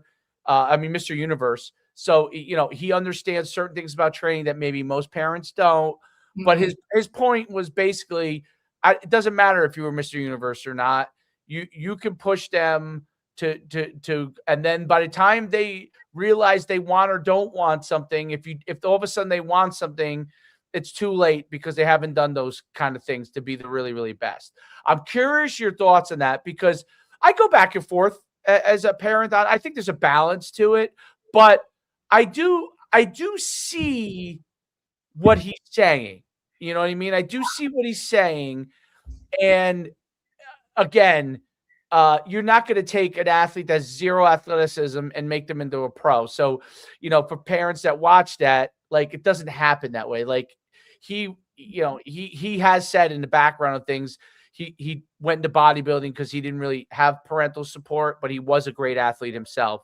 And his wife is a I can't remember what she was, but she was a she's not small. Let's put it like that. So they were going to have decent sized athletes. Okay. Genetically. Now, obviously he did things to enhance that. There's no doubt about it. I see the workouts they do now to this day. It is a little bit counterproductive to all the stuff that me and Derek watch with Tony Holler. If you were to put what the St. Browns do relative to what you would see with the modern guys like Tony Holler, it totally, like, he spits in the face of all of that. And he would probably, if you had the two of them on the podcast, there's no way they would agree. Yeah. There's no way. Go ahead. I'm sorry. I think teach your kids how to work hard and model that behavior. Right? Like, it's good for your kids to see you wake up at 5 a.m. and get your workout in before you start work and get your morning routine, set all your priorities. Like, it's really good for your kids to learn those habits. Right. And yeah, kids aren't going to ask you to be signed up for soccer at 5 years old. As a parent, you have to like sign them up for different things, drive them to places, and then that interest will grow. Right. If you're helping them learn how to work hard, build those habits, and then they'll carry those on with them, right? I think like that hard stage for parents, and I'm not a parent yet, so you guys will have more to say about this for me, but hearing from other parents is that age where the parent knows how much potential and ability the athlete has, but they just simply aren't motivated to do it. It's 8 to 15. It's 8 years old. I can tell you right now, because I'm in at 10, you be 11. Yes. 8 to 15. When they turn 8, okay, up until 8, they literally do whatever the hell you tell them to do. Exactly. I mean, literally. Right. Whatever. Yeah. I mean, they might get tired, but you're not going to. Well, and let them be a kid, right? Like, let them go run around and imaginary games. Yes. What 8 to 15 becomes the window where friends become really important. Okay. Socialization for them becomes really important. Finding out who they are, who they want to be around becomes important. Okay. And obviously if they really like sports, you know what they want. But what I've kind of noticed, as I'm going through it, I have to always ask this question, because I got this from one of the podcasts of a guy I actually don't really like, but I got it from him. I thought it was good. He or maybe it was one of his guests, but they said, like, basically, ask your kids, like, if you want them to do something, they're resistant. Let's say they're playing Roblox. That, by the way, Derek, is if you could keep your kids away from Roblox as long as humanly possible, because it's still going to be around when you're. It is the bastion of every parent's existence. Yeah. Even for teenagers, by the way. I bet you your kids that are in high school play it. Okay. It's crazy because that game goes from when they're young, it can go all the way to adults. Like, adults play it. You know, it's crazy, dude. Anyway, when those ages come through, and I have to constantly ask, you told me that you wanted to be this. Yes. Is that still true? Yes. Yes. If they say, yeah, I got this from another person, but because when I get pushback, that's what I immediately go to, because they're going to push back. They all are. They're like the kids who are. I'm telling you, the kids who are the best athletes, I see them push back. Okay. They go and I say, you told me that this is what you want to be. Is this still true? If they say yes, well, I say, well, I always go into, this is some of the things that are required in order to be that. Yes. Okay?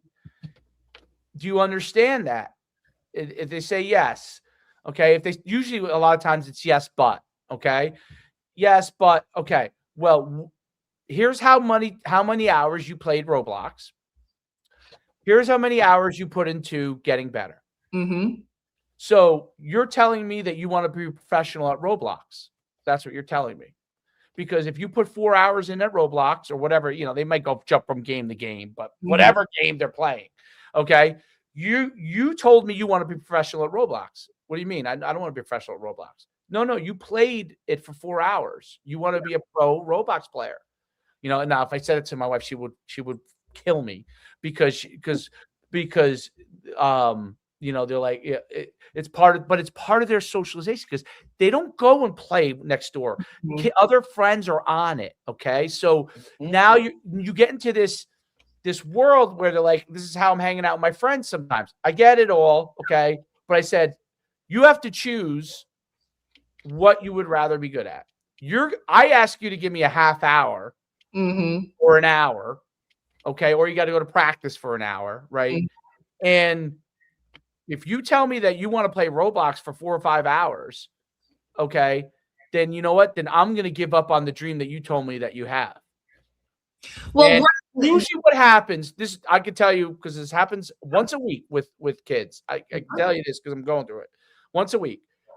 Almost immediately, they put it down and they say, let's go do it. Because if they really want to play the sport, they will. Okay. Now, if they don't want to play the sport, there are kids that play sports and they might do it for fun, but they really don't want to be that great at it. And that's okay. But those kids will continue to play Roblox. Okay. And I always ask that. I mean, it's once a week I ask that question because kids go right back to what everybody else does. That's what all the kids do. They're all drones now to an extent. Okay. And you got to pull them out of that drone world. That's why sports are great, by the way. Like people are like, oh, everybody plays sports. And me and Derek have talked about this a lot. And there is a lot of things that's like, it's crazy how many kids play sports. But the truth is, what else would they be doing nowadays if they weren't playing sports? They probably would be on the damn computer playing video games. They're not doing homework. They'll do homework as much as necessary. Yeah. Maybe the rare kid does it more. Okay. They'll do as much as necessary. And I'm only saying this because my son is actually a straight A student. So it's not like, you know what I'm saying? Like he's one of the best students in his class. So I can only imagine the kids who are not good students, what's going on. I can't even fathom it. Right. Like TikTok.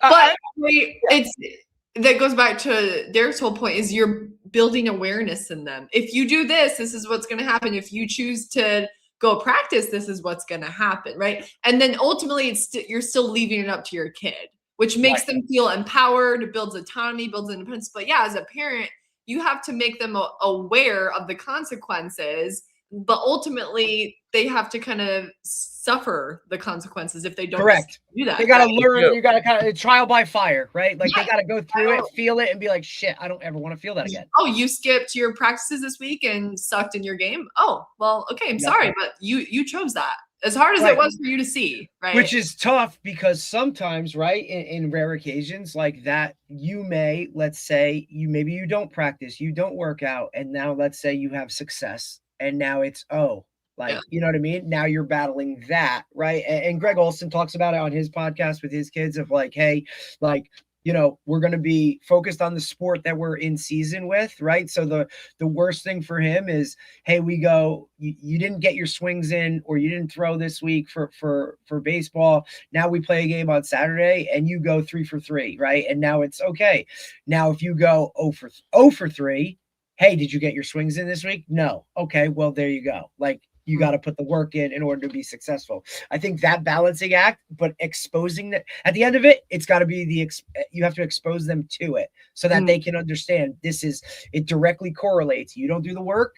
It's going to be negative. Right. Yeah. And that comes with the whole process of kind of how that works. So I definitely, I agree 100%. That's kind of where it has to be. Yeah.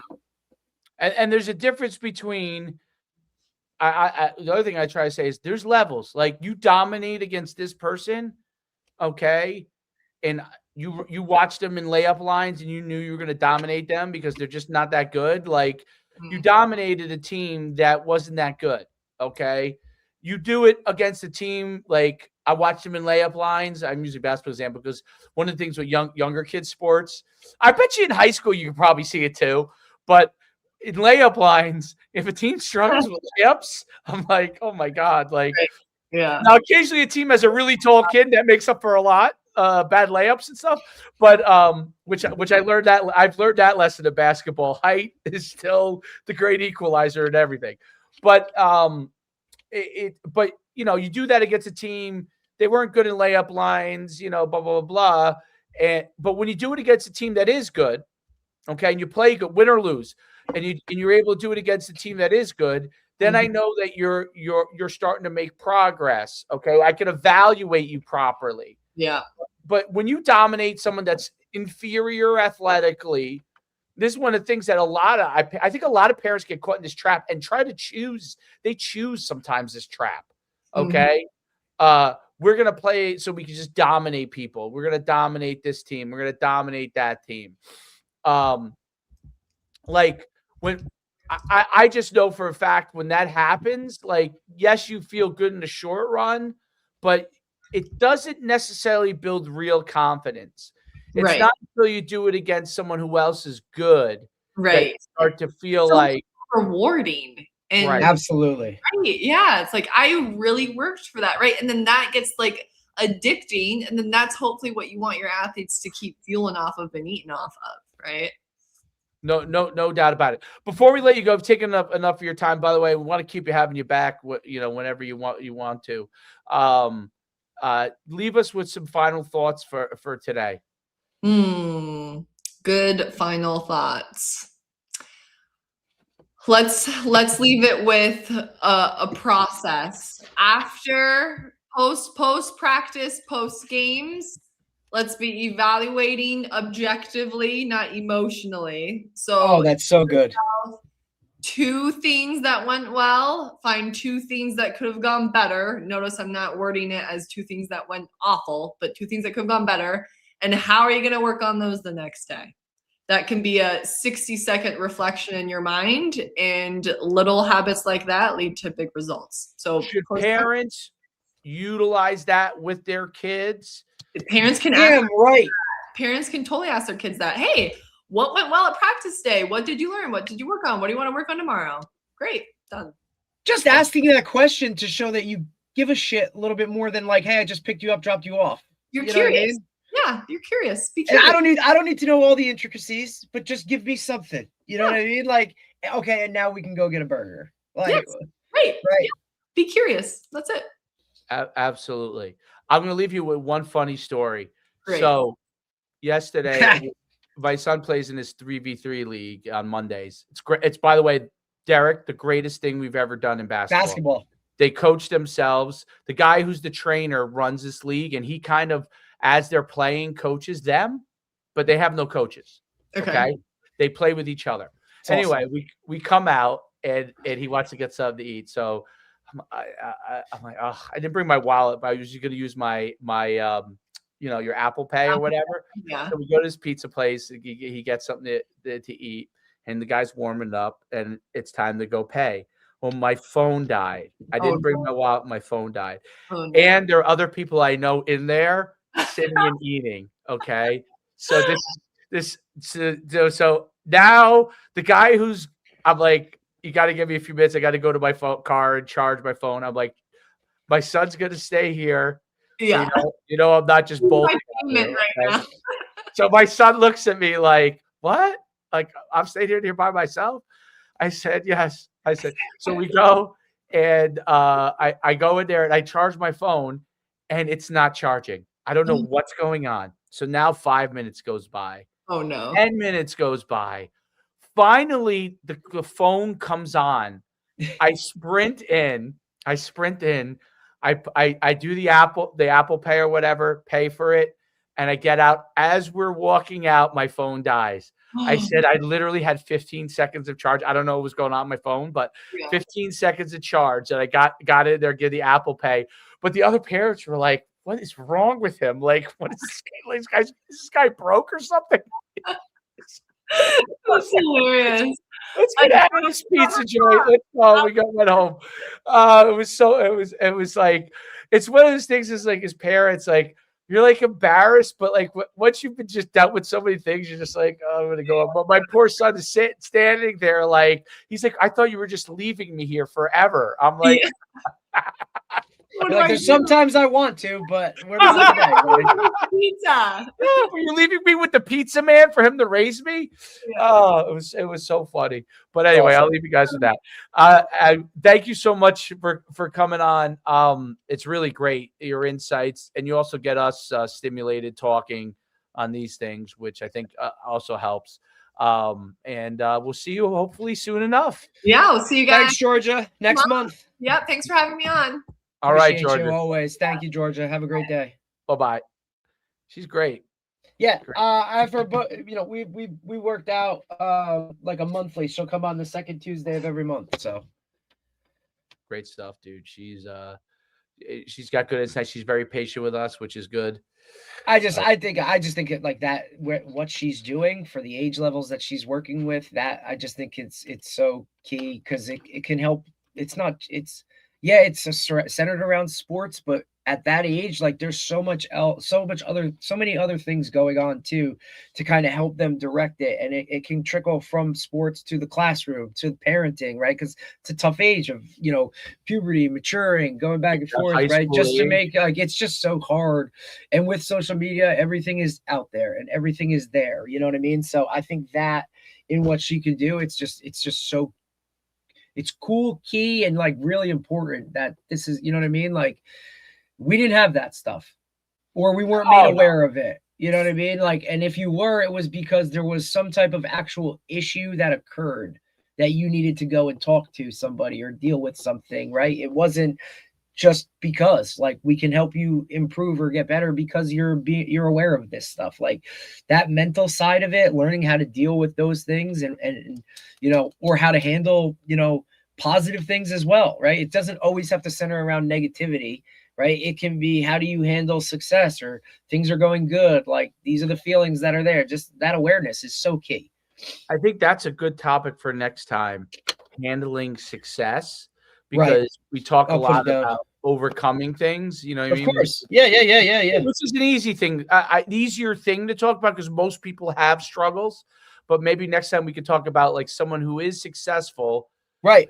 How people are successful and how they can handle it. So teammates like them, you know, like, because that's hard too when if someone's really good and then, you know, there's jealousy, there's things like that. There's a lot of things that can go into it.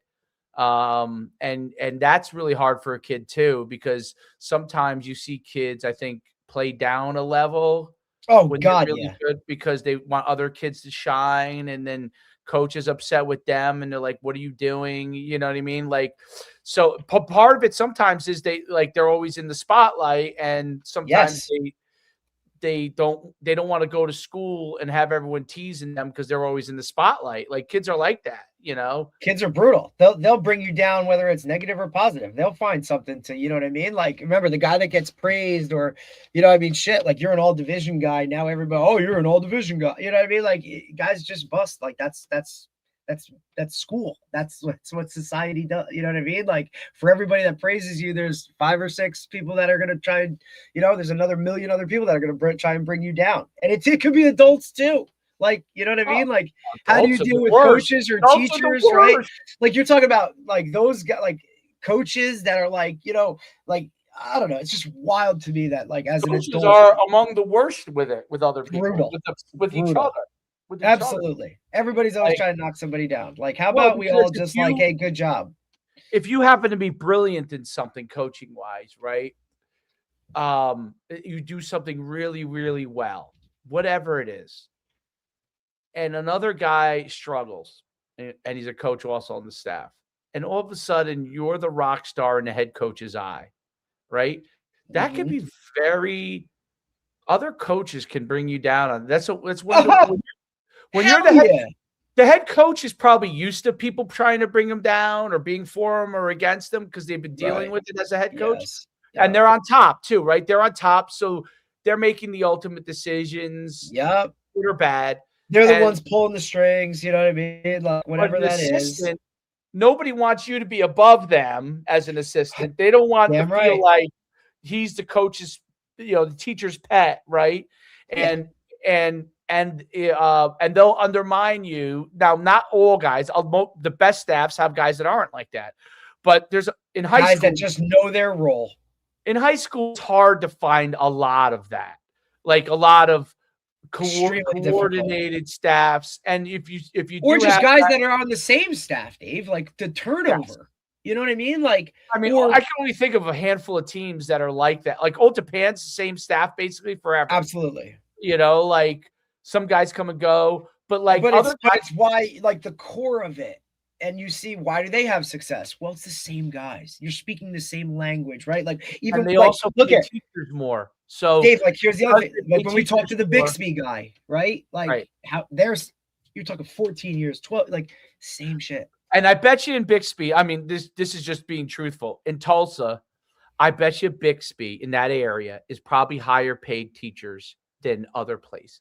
And I bet you for as many Same people thing with Old that Japan. So you're going to get better absolutely retention with 100%. and the coaches were paid well, by the way. That's what So even if you didn't teach absolutely in that school system, you, as correct. a coach, you're less likely to leave your assistant. You know, because a lot of Correct. assistants don't always teach in the school. And it used to be they all did, but not anymore. No. But so But yes, you're 100% right. if It's you're paid more, you're going to get better guys. and you're going to be willing to stay there long term. Stay there. Or, hey, I have an opportunity to go do this, but you know what? Like, it's I'm better paid here. good here. I don't want to take that risk. Right. So I stay here. I think that when you're in a lower paid situation, because when people say, oh, why is this place always struggling? Well, they probably are low. Like I think about some of these pay scales. 100% correlates, brother. 100%. Now, parochial is different for one reason, because there's glory in coaching at parochial. Right. That's the only difference between. You say you're coaching it there, people view you and definitely like already look at it and say, oh, you know what I mean? Here, he must be good. Absolutely. Yeah, 100%. Even if that's a big thing. Even if he's not, it is what it is. Right. They automatically view you as a different level because of that. Even over guys that coach at, let's say you coach at Old Japan and you're a great coach and you're a coordinator there, okay, and you've won 1 million championships, but somebody was like just a regular assistant at Don Bosco, they will look at them as a higher level coach, even if they're not. No doubt. Because it's just a prestige. So that's why you do get parochial guys that are willing to maybe take less sometimes. But at public school, no doubt, there's public schools that are willing to pay their guys, willing to take care of them, unless a group of guys get together that, they grew up together. I would say like to Tom's River North, they're all brothers. That's a unique situation. Yeah, there's a family thing, like something. They're probably paid better. Tom's River North probably plays decent, but definitely probably better than others. Yeah, but they're all brothers. Just like, you have like your administration buys into it and they support you, right? Or it's not like the parents support you. Like there's a lot of some of that goes into where guys are, guys that really do their homework on taking jobs and figuring all that stuff out. They look at all of that stuff, right? Like I'm not just taking this because it is what it is. Like, no, I've got to what surrounds it, what goes into it, how come why haven't they been good, or things of that, like it's dating back now. It's not just like a one-off of like, oh, they were bad this year. No, like they've consistently been a non-playoff team or something of that nature. Like there's got to be a little bit more behind the scenes, At bad places that were bad, it was very hard for me to get assistants when I was why are you going to go there? Well, I learned at Powell Park was when I was first started, I couldn't get assistants. Then, but I was able to put together a staff. But then as we got good, I had no problem getting assistants. Of course. Look, and you can put it like, it might not be, it's not like coaches right now, but like Indiana, no 5 stars, no 4 stars. Now all of a sudden they win. They're a national championship. Every 4 and 5 star wants to go to. It's on. Indiana is crushing the transfer portal. The recruiting aspect of like all these guys are now on there. Like it's wild. I wonder.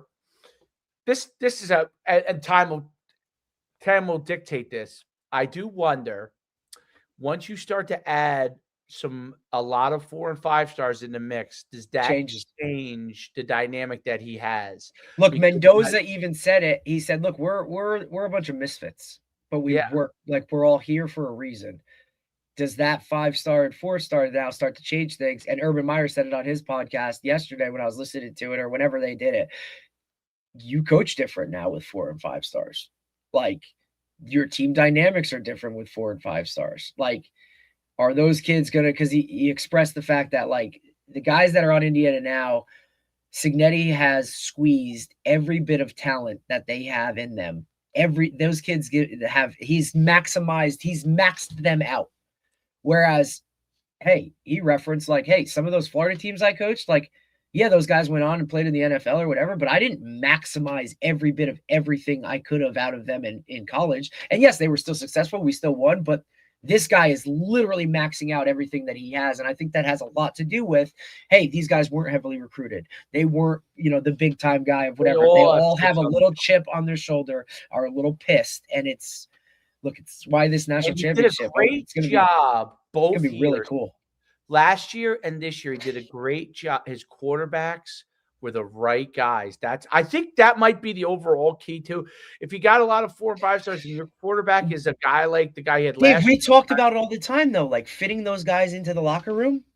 Like we saw it happen with Florida State, go from an undefeated team to shit in 1 year because the guys they brought in weren't the right guys. You can't, yeah.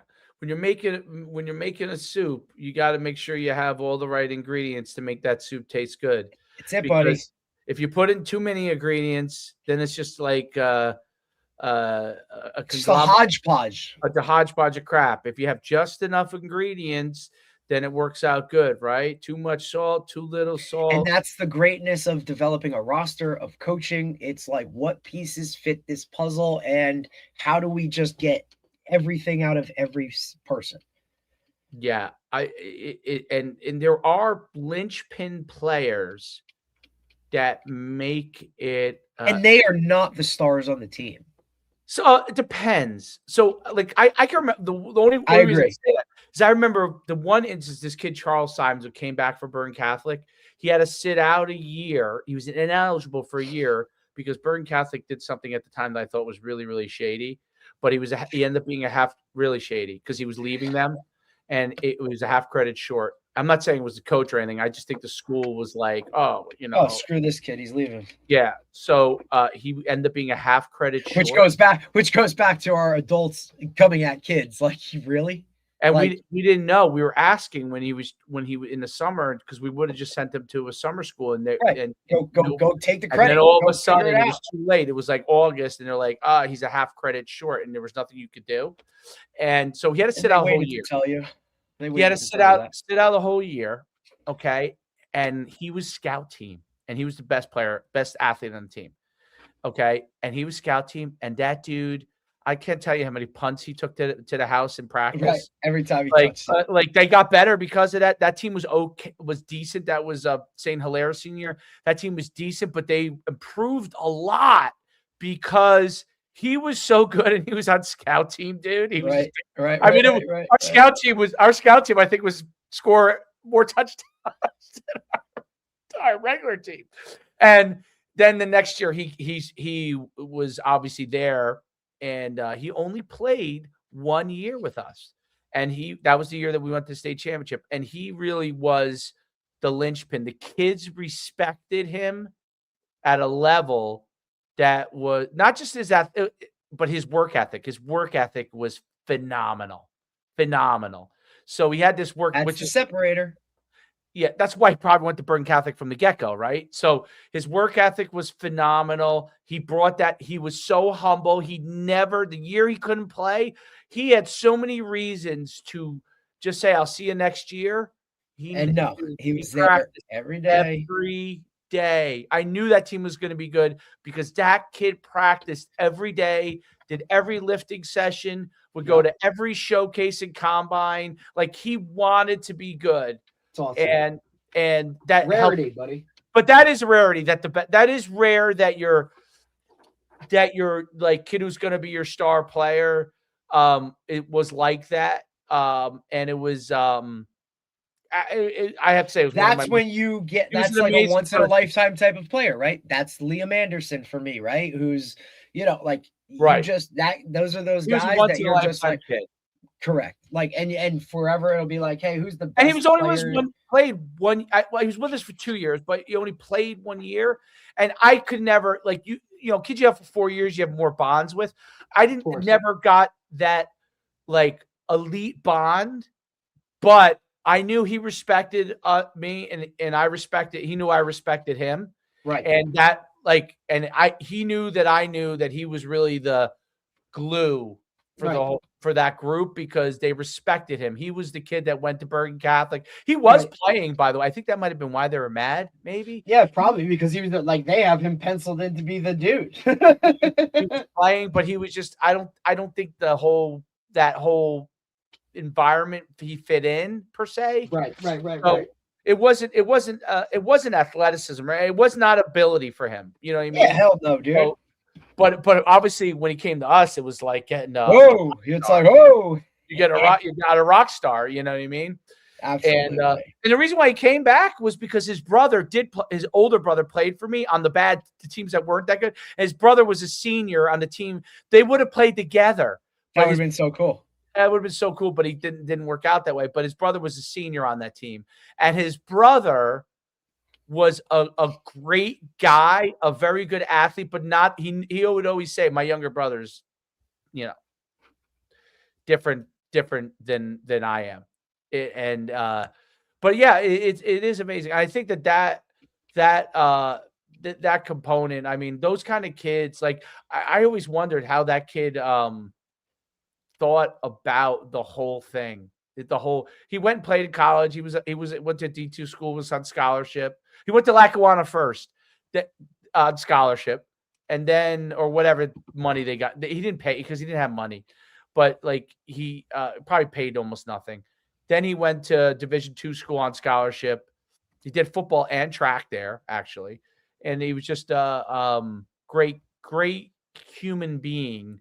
You know what I mean? But like, but yeah, it's interesting when like how like I always wondered how he navigated all that stuff. Like he was so like I don't know, like he was just so good at all the things that you would think to yourself, how is he so good at that? Like I'm not even talking about playing wise. Like he would deal with when you'd get on him. He would deal with everything and just dealt with it. He would deal with like getting on with other players. I mean, when we beat Cranford, Derek, I have to say, and we beat Rahway, there was no way we should have beaten those teams other than those kids believed, and they also believed in him because Rahway, we threw a ball up and Rahway had great athletes, but the one athlete that we had that could jump with the Rahway kids was him because I watched him in 8th grade basically like dunk a volleyball, when he was before he went to Bergen Catholic. And I'm sure he could dunk, I'm sure he could. And he went and jumped over those kids in the first round game, and he jumped over them and tipped the ball to himself and then ran in for the whole place. Derek, I was like, oh my God, I have an athlete as good as the best athletes. I thought to myself, that's amazing. That's amazing that we actually have a guy like that. And then he played quarterback in the semifinal game, rushed for 240 yards. 240. And it was crazy. Against a really good team. Against the team who probably everybody thought should have been in the state championship, right? Right. He rushed, but literally he rushed for 240 yards. The kid Taj Huggins rushed for like 150. But he ran when he took off running, I was just like, oh my God, we're gonna win this game. This dude him and Taj Huggins were just like unbelievable. I couldn't believe it. They were not intimidated at all. Because I sat there in the warm-up. And you notice when you coach a public school, a lot like when you see the line of the other team, and you're like, wow. Eye test. Like I'm looking at this line from Cranford, and Rosenmeyer is one of the great high school coaches of all time in New Jersey, and he's enormous. Have you ever met him? The coach of Cranford? No. He's still there, I think, or maybe he retired. But I think he was still there. He's 6'5", Derek. He's enormous. Okay. Great guy. And his line reflects him. They are always enormous. They were so enormous that I was like, are these kids actually in high school? Right. Now, we had enormous kids too, but they were so enormous that like our guys did not look enormous, and but I was just like, it's amazing when things come together. Like you guys are in that process. It's amazing. I mean, places like Old Japan and when I was at River, those were machines. And when you're in Don Bosco, that was a machine. But it's interesting. There is something when you're putting it together. Like I bet you Dunn's greatest stories when we had him on are when his team transitioned from being okay to being great with those couple of years when remember he said he was terrible when he first started and then all of a sudden they got decent. Those transitions are like probably the most amazing feeling as a coach. I mean, I can't even imagine what the Indiana coach feels like. Could you imagine? No. What Do you think he's even right now? Do you think he even right now has like taken that time to be like, look where we came from? I don't think he thinks like that, but I think if he wins it all, the fact that all of those coaches in the Final Four were Saban's guys too, I think is just a whole different freaking podcast and typical, you know what I mean? Like, so for him to sit there on College Game Day and interview those guys and be able to go back and forth. I mean, he had Cristobal on the other day and he's like, look, there's one thing I know about all of you guys. It's like, you guys know how to get your asses chewed out, right? And that's amazing. You know what I mean? Like here you are, two guys in the, college football final, right? Both guys under Saban who were assistants and had to take shit, right? And that's part of being an assistant. And now they're in charge and now they get to give the shit. You know what I'm saying? Like it's just Saban interviews Cristobal. Did you see that interview? It's amazing, bro. He goes, "Do you want me to tell you what do you say? You right. Want me to tell you the good?" He's like, "Look, you guys were sloppy. It was this. Like, what is that? Like, how can you accept penalties?" And then it's also like, "Hey, man, great job." You know what I mean? Like, I think that is just awesome. And Cristobal's like, "Hey, I was just following what you told me to do. If it was, if you get the ball back with a minute, whatever, you get after it." Like, oh, well, I may have, and then Staven, I thought it was great because he's like, "Well, I may have changed my philosophy." Like, it's just, I think that back and forth, dude, I just think it's awesome, right? Because you get to see Coach Saban in a different light, right?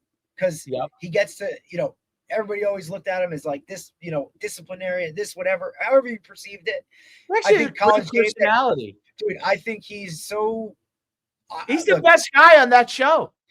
I love Herb Street just because I've always loved him. But I've also liked how he's kind of changed his thing. And he talked about it the other day since McAfee's been on, like he's helped him change his whole perception of everything. And McAfee's like, he takes so much shit, bro, before who he is and whatever, and how he's a different type of media guy, right? Because the old school heads, they don't like it and whatever, that he's contemplating leaving College Game Day. And Herb Street came out and said, "Look, you leave College Game Day, dude, I'm walking with you. I will leave because what you and Coach Saban have brought to it, not a rebrand of what it was, but just the difference. It's a different energy. It's awesome. It's what Lee Corso did when he first broke out the mascot head. It's energy. And it's juice. They give him shit for stability. He's the stability. And I love him. And I like when he calls games. I love I like listening to him on Thursday nights, dude. I like listening to him on college games, pro game, whatever it is. But I they're giving McAfee shit because he does that field goal kick, right? And he just gives away money. You missed it. Here's another shot. And they're like, well, that's they're giving him shit. Dude, what are we talking about, right? It's the old heads and journalism should be this and whatever. Things have changed, man. Things have changed. Things have changed so radically, and you've got to balance all of those. That is, everything's a balancing act. It really is a balancing act, and and kids see it. Kids know more. Especially kids that are invested. I don't know all the players in the NFL. My son does. He knows all of them. Yep.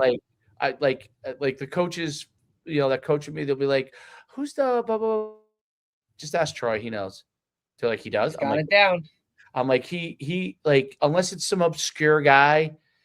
And then if he doesn't, he knows how to go find that obscure guy. Yeah, he knows. He knows. And there are other kids probably like that too.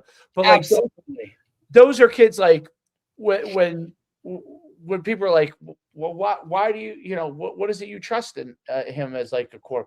You know what I trust? I trust that he's watched more videos on football than any other kid I know. And because I know that he's not with me telling him, he lives on freaking the YouTube channel with football stuff. And I said, he's watched every single thing, and he plays the games like other kids do, but he watches it all. So when he tells me something, which is rare, that I found. Like there are other kids that might be more athletic, but it's rare that I found a kid that's 10 years old that can actually tell me what would work better. I'm actually shocked by that. I've called plays and he's like, you should have ran this. Right. Well, that's that Madden stuff. Like, there's so many things that go into that now with Well, like a lot of these guys that now they're the just feel, more though, aware of there's the a game. feel. Some kids don't Right. have a feel. Some kids just throw shit out like. Oh yeah.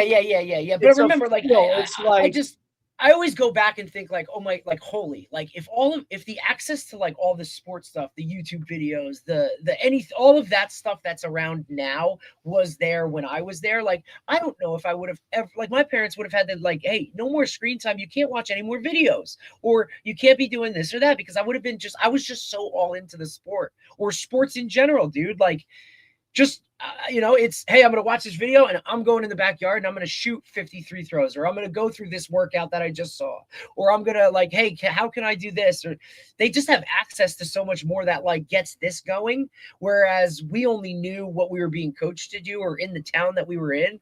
Like the expansion of that world, I think is just, it's a good and a bad thing at the same time, because it's pushed it to now the younger ages are more accelerated in like the understanding of all the outside stuff that goes into it. You know what I mean? Like, and everything is either recognized or you're on the list or you're not on the list and all that other kind of stuff, dude. Like, I just think it's wild. Well, it's funny because other parents now, like, when you're at obviously my kid doesn't go to public school, so I don't know exactly what public school is like anymore. But Cool. so I tell you from Catholic school standpoint, but obviously he plays with public school kids. But what I have noticed about the Catholic school is that for the most part, the parents are all on the same objective. They all have like the same objective, meaning they want their kid to be the very best that they can be, whatever that is. You know what I'm saying?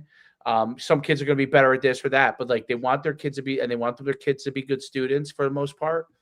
And I think that that's really interesting because when they're really little, like at first and second grade and third, you don't really know that because but once they get to fifth grade, I realized fifth grade is the first year that I really am around the other parents and I'm like, okay, they're all also trying to figure out how can they get their kid better. Their kids want to get better. They want their kids to do well in school. They taught, like-minded, man. Yeah, they're like-minded.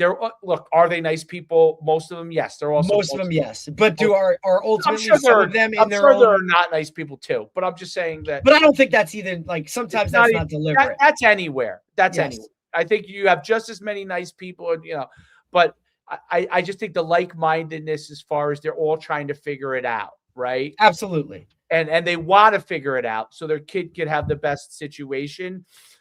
Whereas they're probably at some public schools, there are probably some kids that are parents are just trying to survive, right? Because their situation could be more difficult. It's not saying that one is good, better, or worse. It's just saying that it's some kids' situations. That's what's going on. Where I noticed in that was something that was noticeable being a public school kid myself, meaning I went to public school. I was trying to do certain things with my life. My parents expected certain things around me, but most of my friends, their parents expected very little of them outside of them getting a high school degree. You know what I'm saying? Some of them went to college. I knew which kids were like those kids, right? And most of them were in my, like, what you would call the advanced classes.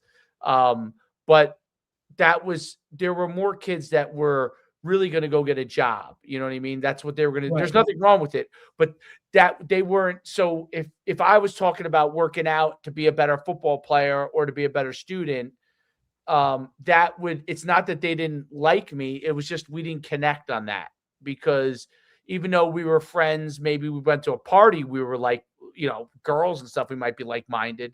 But as far as what I noticed about Catholic school is that a lot of those parents are trying to figure out, should my kid go to CBA? Should my kid go to Red Bank Catholic? Should they go to St. John Vianney? Should they go to Rainey? Should they go to a private school in high school? What should they go to that can help them be successful for themselves? Okay. And there's also something interesting about there's something beautiful about being from your own town and being you driving together as one. There's also something beautiful about kids being from different towns and you learning from people from different environments. So that's where you get more at a Catholic school. So there's both things are really great, but they're just different, right? So it's very interesting seeing it. And like I've always been a person that like when we play other Catholic schools in basketball, we're very good. Our teams really it happens to be very good. But when we play a lot of these like town travel teams, sometimes they have some studs and we're not as good. And I when I'm around the town things, a lot of times the town guys don't appreciate playing a good team that might be better and that you get better from that. What I They noticed just don't understand. the Catholic school people understood it right away. We should play that town team that's really good It's a different because it's mentality. better than us, and we can learn how to be better because now we know what the level we got to get to is, right? Like Absolutely. now we know who we're There's going a to. standard, but also you're not looking like I don't know. It's just when you're in that It's little interesting town, to see the it's just thought it process. is 100% because look, they're in Catholic school for a reason, right? They didn't just go with whatever else it was and said, okay, this is the school they're going to, right? Like it's a different mentality of you're always going to do a little bit more because that's just what it is. Like you know what I mean? Like you had to do some research to send them to a private school They or to do appreciate this or not that. that they want to lose. No one wants to, but But they appreciate that someone else it's better. is good. Like there's Good. a mutual respect type of thing, right? Where look, sometimes that guy made a better call than I did. You know what I mean? Like you have to give respect. Like, hey, those guys get coached too, or that player's pretty Yep. damn good. Like guys that are so stuck on me, and us, and all that. At the same time, sometimes you just gotta be like, hey, they did That's probably a they bigger did good uphill too. battle. That's probably a bigger uphill battle, especially nowadays at public school than that's probably one of your biggest battles. Right. Is that what can we do to be the best that we can be? Correct. Not just what you want, but what we can do to Absolutely. be the best that we could be. Where I realized that like they, hey, this kid may want to play this position and this kid may want to play this position. But it's not good for the group. Well, it's not even that's not good for a group. We're in this. Figure out how to do the best with what you have. Right? Right. You're playing this. Figure out how you could be the best this you can be. Okay? And next year you might be over here and you got to figure this out, right? And I thought that was interesting because it reminded me more about college, how college was for me. Like in college as an athlete, I felt like the overwhelming majority of the guys were trying to figure out how they could get better. You know what I'm saying? Like, yep. They want to get better. They don't want to just stay the same. Yeah, and guys that were losers, meaning guys that were on the team that were literally, you had great athletes that were losers sometimes. Yep. Like they were just got there because they were that goddamn good. You know that, right? Yep. And those guys, man, if they continue to be losers, dudes would be like, "Yo, like, what's wrong with you? Like you're not like advancing what we're trying to do here, and you're holding us back." And if those guys didn't want to get conformed to being better, then eventually, like the coaches just weren't going to play those guys because they would realize that. And unless there's one or two rare instances where a kid was so good, but I say college for the most part, it was very rare that the guy was such a freak and was a douche and was going to actually help you win. They usually didn't.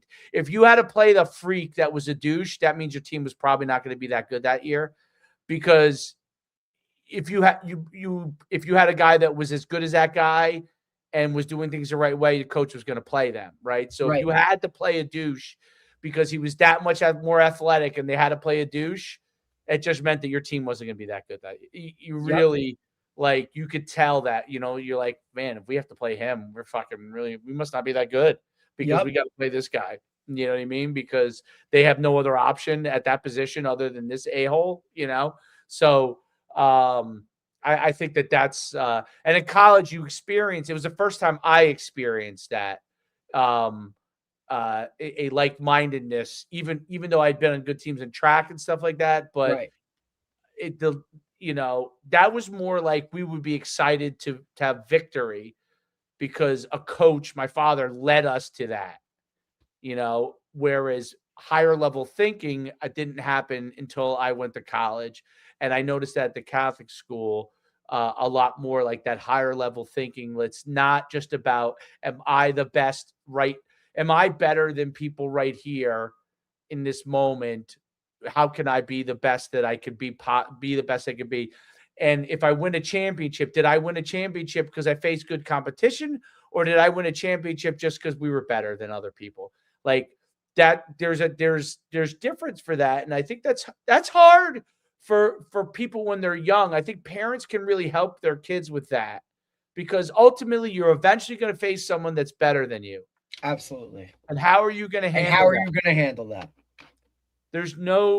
I always It's thought like that. when you went from playing in town to AAU, and now you're playing Yep. these other teams, and it's just different. Or hey, like, I was always in Butler, and I went to a Del Barton camp, and it was like, oh shit, like this is some legit shit. But then when you get there and you're like, oh, I could level up with this, or I can be better than most Yeah, of I'm these good guys, enough. like that adds you to a whole different level, like, but that exposure and dealing with all of that, like, or on the other end, if you go to a camp and like, hey, you're supposed to be the best player on your team, and now all of a sudden you go to one of these mega camps and you're nobody, that's a big thing. Like now you gotta, okay, here's where I'm at, right? It's why I kind of, when those guys ask at a younger age, like, hey, coach, there's this going on or whatever, if it's the right fit, I tell them to go see where you're at.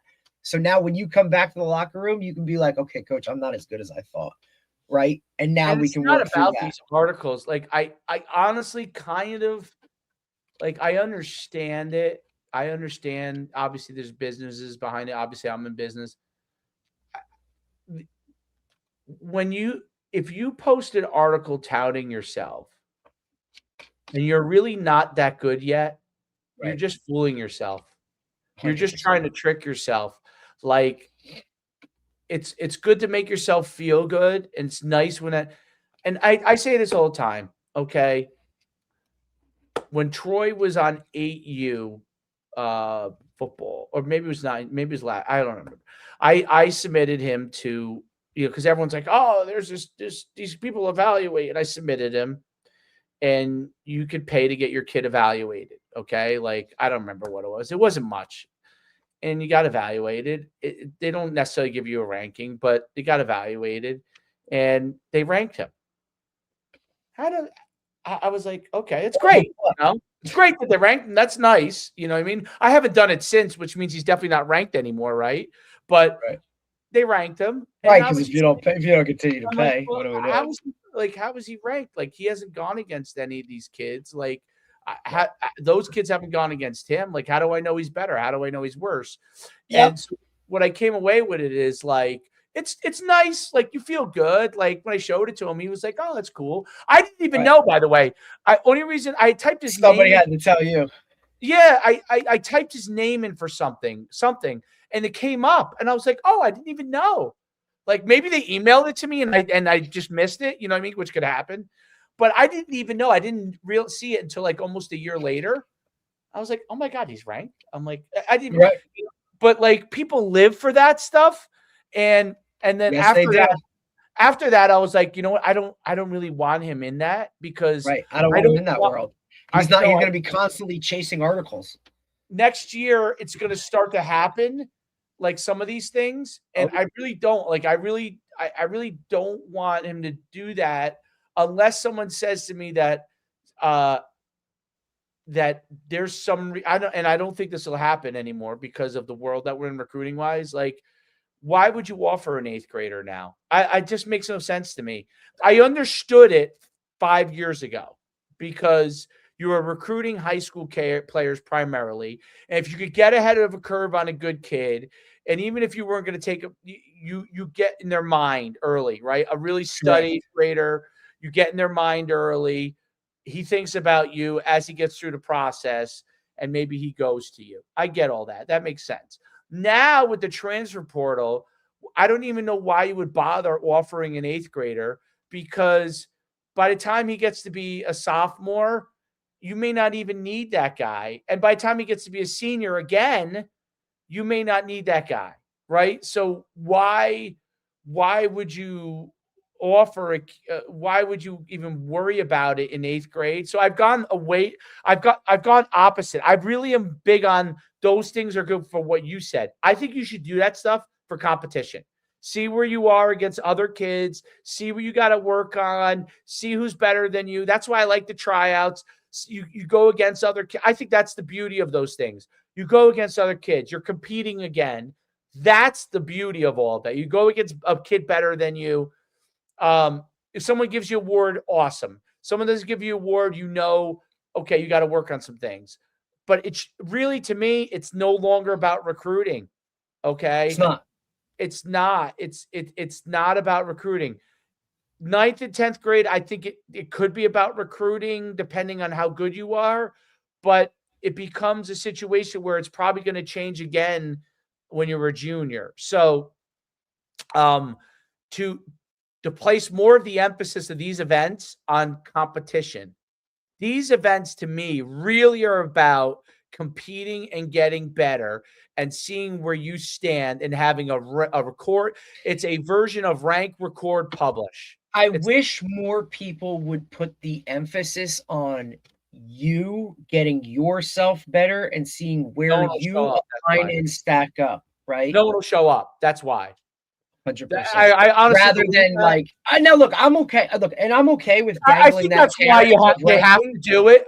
I think that's why they have to do it. 100% show up. But I think as a parent to emphasize, hey, we got to go here to get you ranked. Yes. I think it's the wrong approach. You want to go. I think it's, hey, we got to go here to see where you stack up.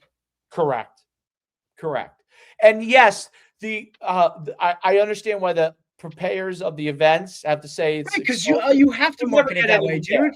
If you're not saying that you're doing some exposure thing, no one's going to show up because nobody 100%. Understands it. But as a parent, you're 100% right. If I'm a parent bringing my kid there, the only thing I'm thinking about is how did he perform? Where does he stand among his peers? Right. Like and look, and I think to me personally, I think it's a build-up thing. Like I want the first one he goes to, I want him to not do phenomenal, but I want him to do good enough where, hey, now we go to another one with better competition. And you kind of build that like stairs. Like you don't want to send them to the best one against the best humans the first time, have him get embarrassed or whatever that is. Now it's over. You're done. You got no shot. I think you got to kind of dangle the carrot, give a little bit of taste, right?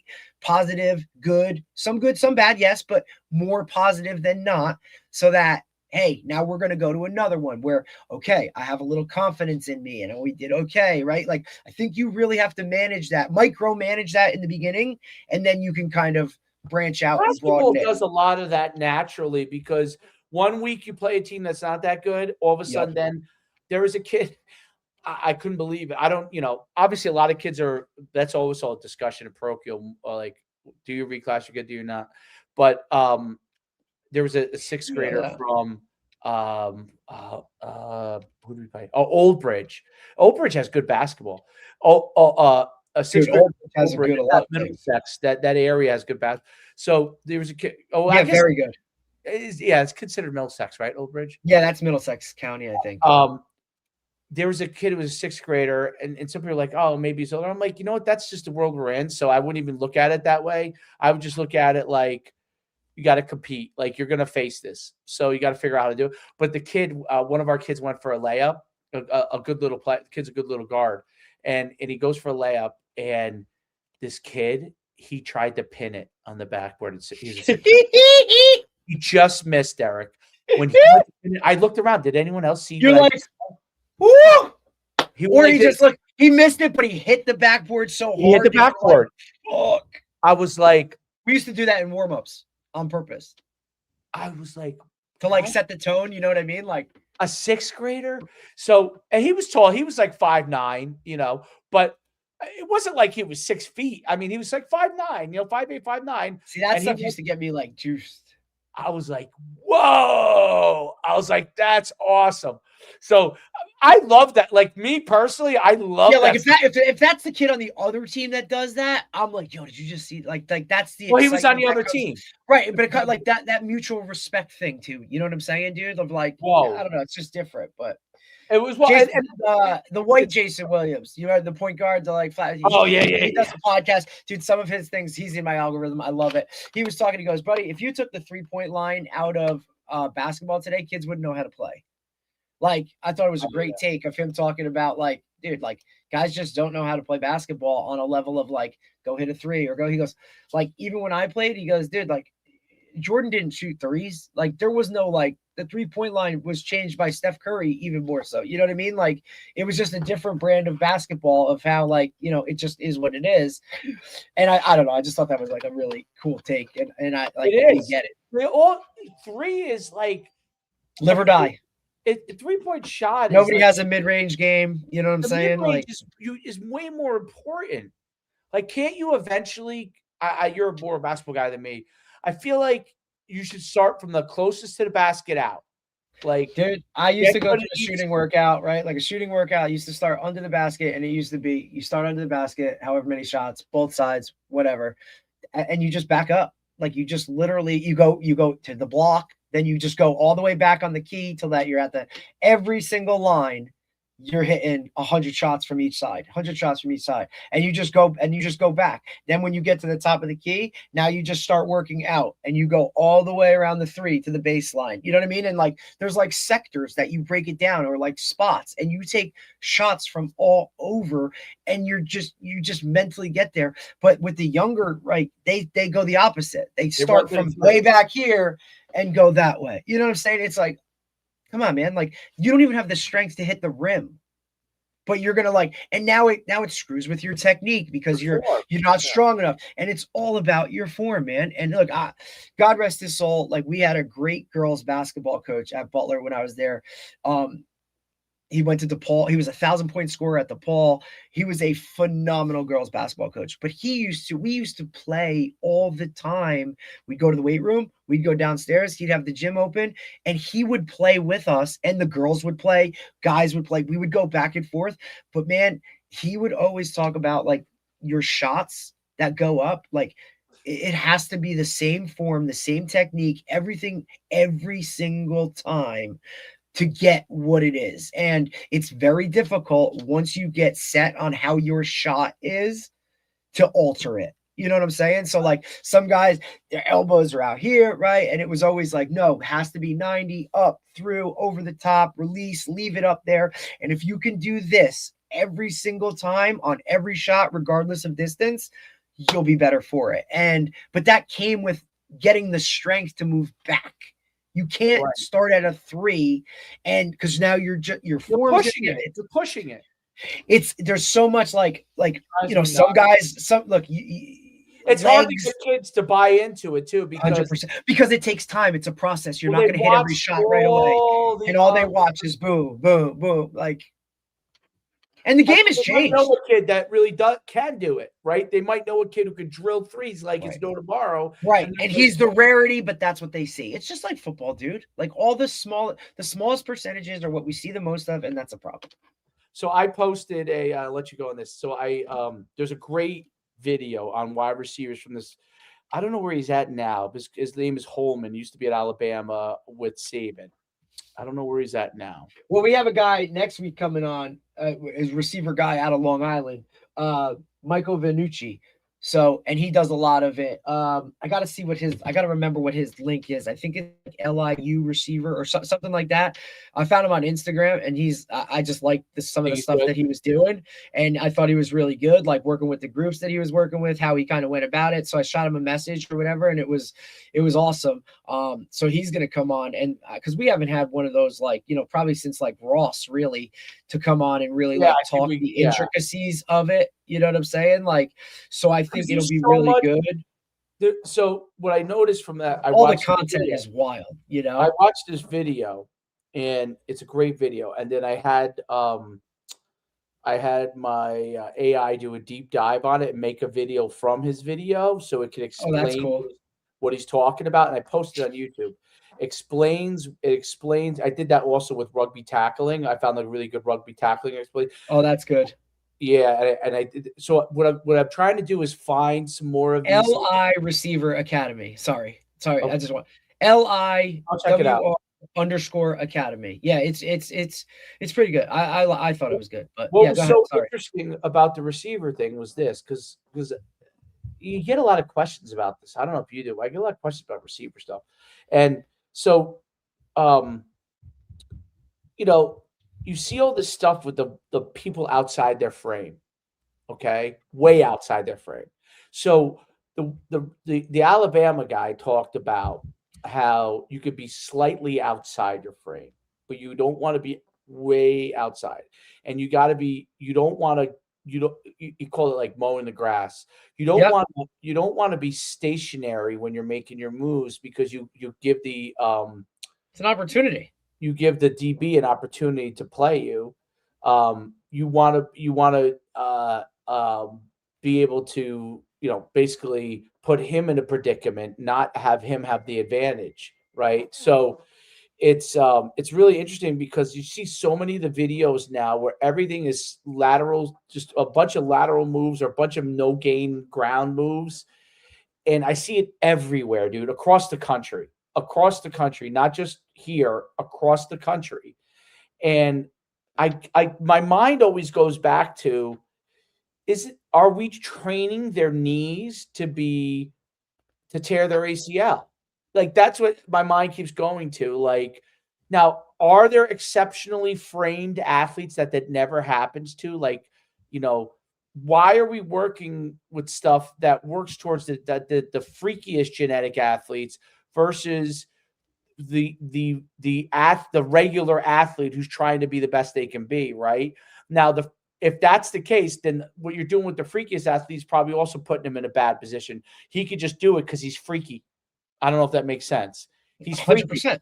so he could do freaky shit.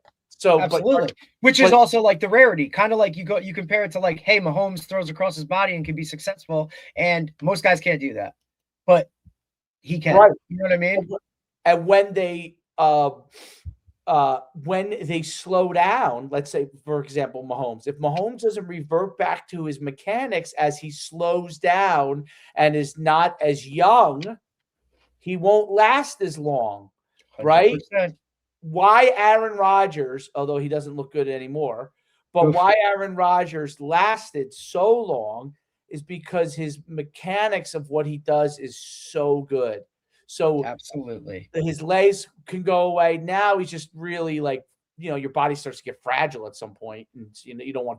I just think you don't want to take hits anymore. Like, who does at 40 years I mean, old? he tripped over his own guy last I night. don't think. Yeah, I mean, I think when you get to be 41, 42, like I think you're okay. why do you want to take hits? I mean, why? Unless You don't have to. Tom Brady is the rare, just complete lunatic competitor that you really had to drag him out and say, Tom, this is it for you, dude. It's it, buddy. He would have played till he was 60 if he could. He would have let you down. Absolutely. He's like most guys, when it starts to go away, those abilities, and you can't really do it. They start to recognize it. You know what I'm saying? Like, and then some guys don't, and then you're kind of like, he's not what he used to be. Like, I get it. I get it's hard to walk away, but like the ball goes flat for everybody at some point, bro. Yeah. And you know why? Because they look at it like, I'm still better than 80% of these guys. 100%, and they are. You are. But like, go out trending that way. Or at least flat. Yeah. You don't want to. The last thing you want to do is go out on the bottom, like going down. Hell no, that's miserable. Working your way to the bottom. Damn right. But anyway. But awesome. I think it's so interesting to me, the receiver position, because it's become such a norm that there's guys that aren't gaining any. Like, I don't know. You're in high school. I don't know if you have to. Like, it's so much of the dance at the line, lateral movements. Deal with all stuff. this. Like, how do you coach them out of that? How do you have to just drill it home, bro? You have to drill it home so much, and then because that's what they free against you. Dave, it's a daily. Your quarterback's on his back. You're doing all this dancing. Well, that's the other thought. You have to put it into more of that bigger picture of like, dude, while you're dancing out here, like 6 guys are coming at that guy's face and they're going to kill him, and you're never going to catch a pass. Like, or if you do catch it, you're at 1 yard, 2 yard, 3 yards rather than 22 yards, 30. You know what I mean? Because most of those guys don't have the speed to even get there. like if they get a clean release off the ball going north and south, right? Because the speed for most guys, they're just mediocre. So what if you can only get to 10 to 15 getting directly off the line north south right now, think about now if you have to dance, avoid, and go, you're getting a 6, 5, whatever You're not by the time. valuable. Buddy, I'm not even going to look your way. Or if I look out there and you're dancing, I'm on number 2. I'm moving. Bigger picture stuff. But they don't understand, dude. And I hate the videos. Like, so because an that's NFL all they player see, has dude. Man, NFL player has man. So they don't understand scheme. That they don't understand anything outside of what they're supposed to be doing because that's not how they're all coached. these moves, dude. And the quarterback, and then they're like, the quarterback doesn't throw me the ball. No, because you're not even looking because you're dancing, dude. He looks over and you're making 50 moves, and he's like, shit. Later, gotta go. You haven't even run the slant yet. It's a slant route. It's a 3-step slant, bro, or it's a 1-step slant. You should already be like head back. You're like, yes. And your hips, and then they got their feet all the way outside. I'm like, what are you doing? Everything's outside your framework. Are you doing sumo deadlift? It's why I'm excited to actually talk to him because I know he works with some higher level guys and like really kind of dive into it. I've also been in touch with Ross. I'm going to try and get Ross back on so that we can kind of update with him and what's going on because he's like, obviously like Puka Nakua and all that kind of stuff. Like he continues to work with those guys, but it should be good. Tomorrow, I'm actually really excited for this one. We have Joe Gambardella, who just got named the head coach at DePaul Baseball. At where? DePaul. Joe Gambardella? Joe Gambardella? I think it's a different one. I think it's a different. I don't know the relation to it, but like Must be his son. He's been there for a while, and he now just kind of got the nod to be the head coach. So I reached out to him over the weekend, and he's going to come on. He's excited to come on, but I just think it's cool. I mean, obviously I love switching it up with sports and whatnot, but just got named the head coach for DePaul Catholic baseball, which has a really good run. They've produced some guys, you know what I'm saying? And I think it's cool. So it'll be really cool to talk to him. I wonder if okay. Yeah, I don't know the relation. I don't. And I didn't even ask, you know what I mean? Like, so we'll get the back. I know he's been there, coaching there for a while, but it should be really cool. Yeah, that'll be great. I'm just typing it into ChatGPT and see if there's I'm just curious. Joe Gambardella,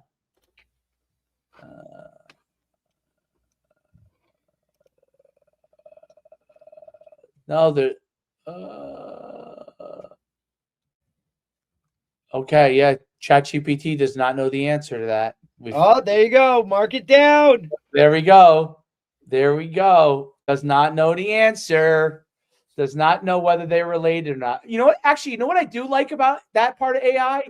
At least it's like, at least they're honest and they're like, I don't know. I don't see the relation. I don't see a relationship there yet. Right. They don't bullshit. No, there might be, but it's not able to find it. Very cool. All right, buddy.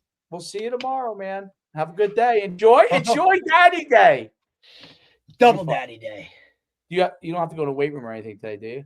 I can't, like, obviously I have verbatim to do whatever I want, whenever I want. So I might, cause like, in-laws have been around, everybody wants to come see the baby. So it's a good like breakup to get, you know what I mean? Get me out of here for a little bit and survive other than what it is. But no, dude, it's been really cool. Cool, man. Enjoy. I'll talk to you. All right, buddy. I will talk to you. Bye. Later.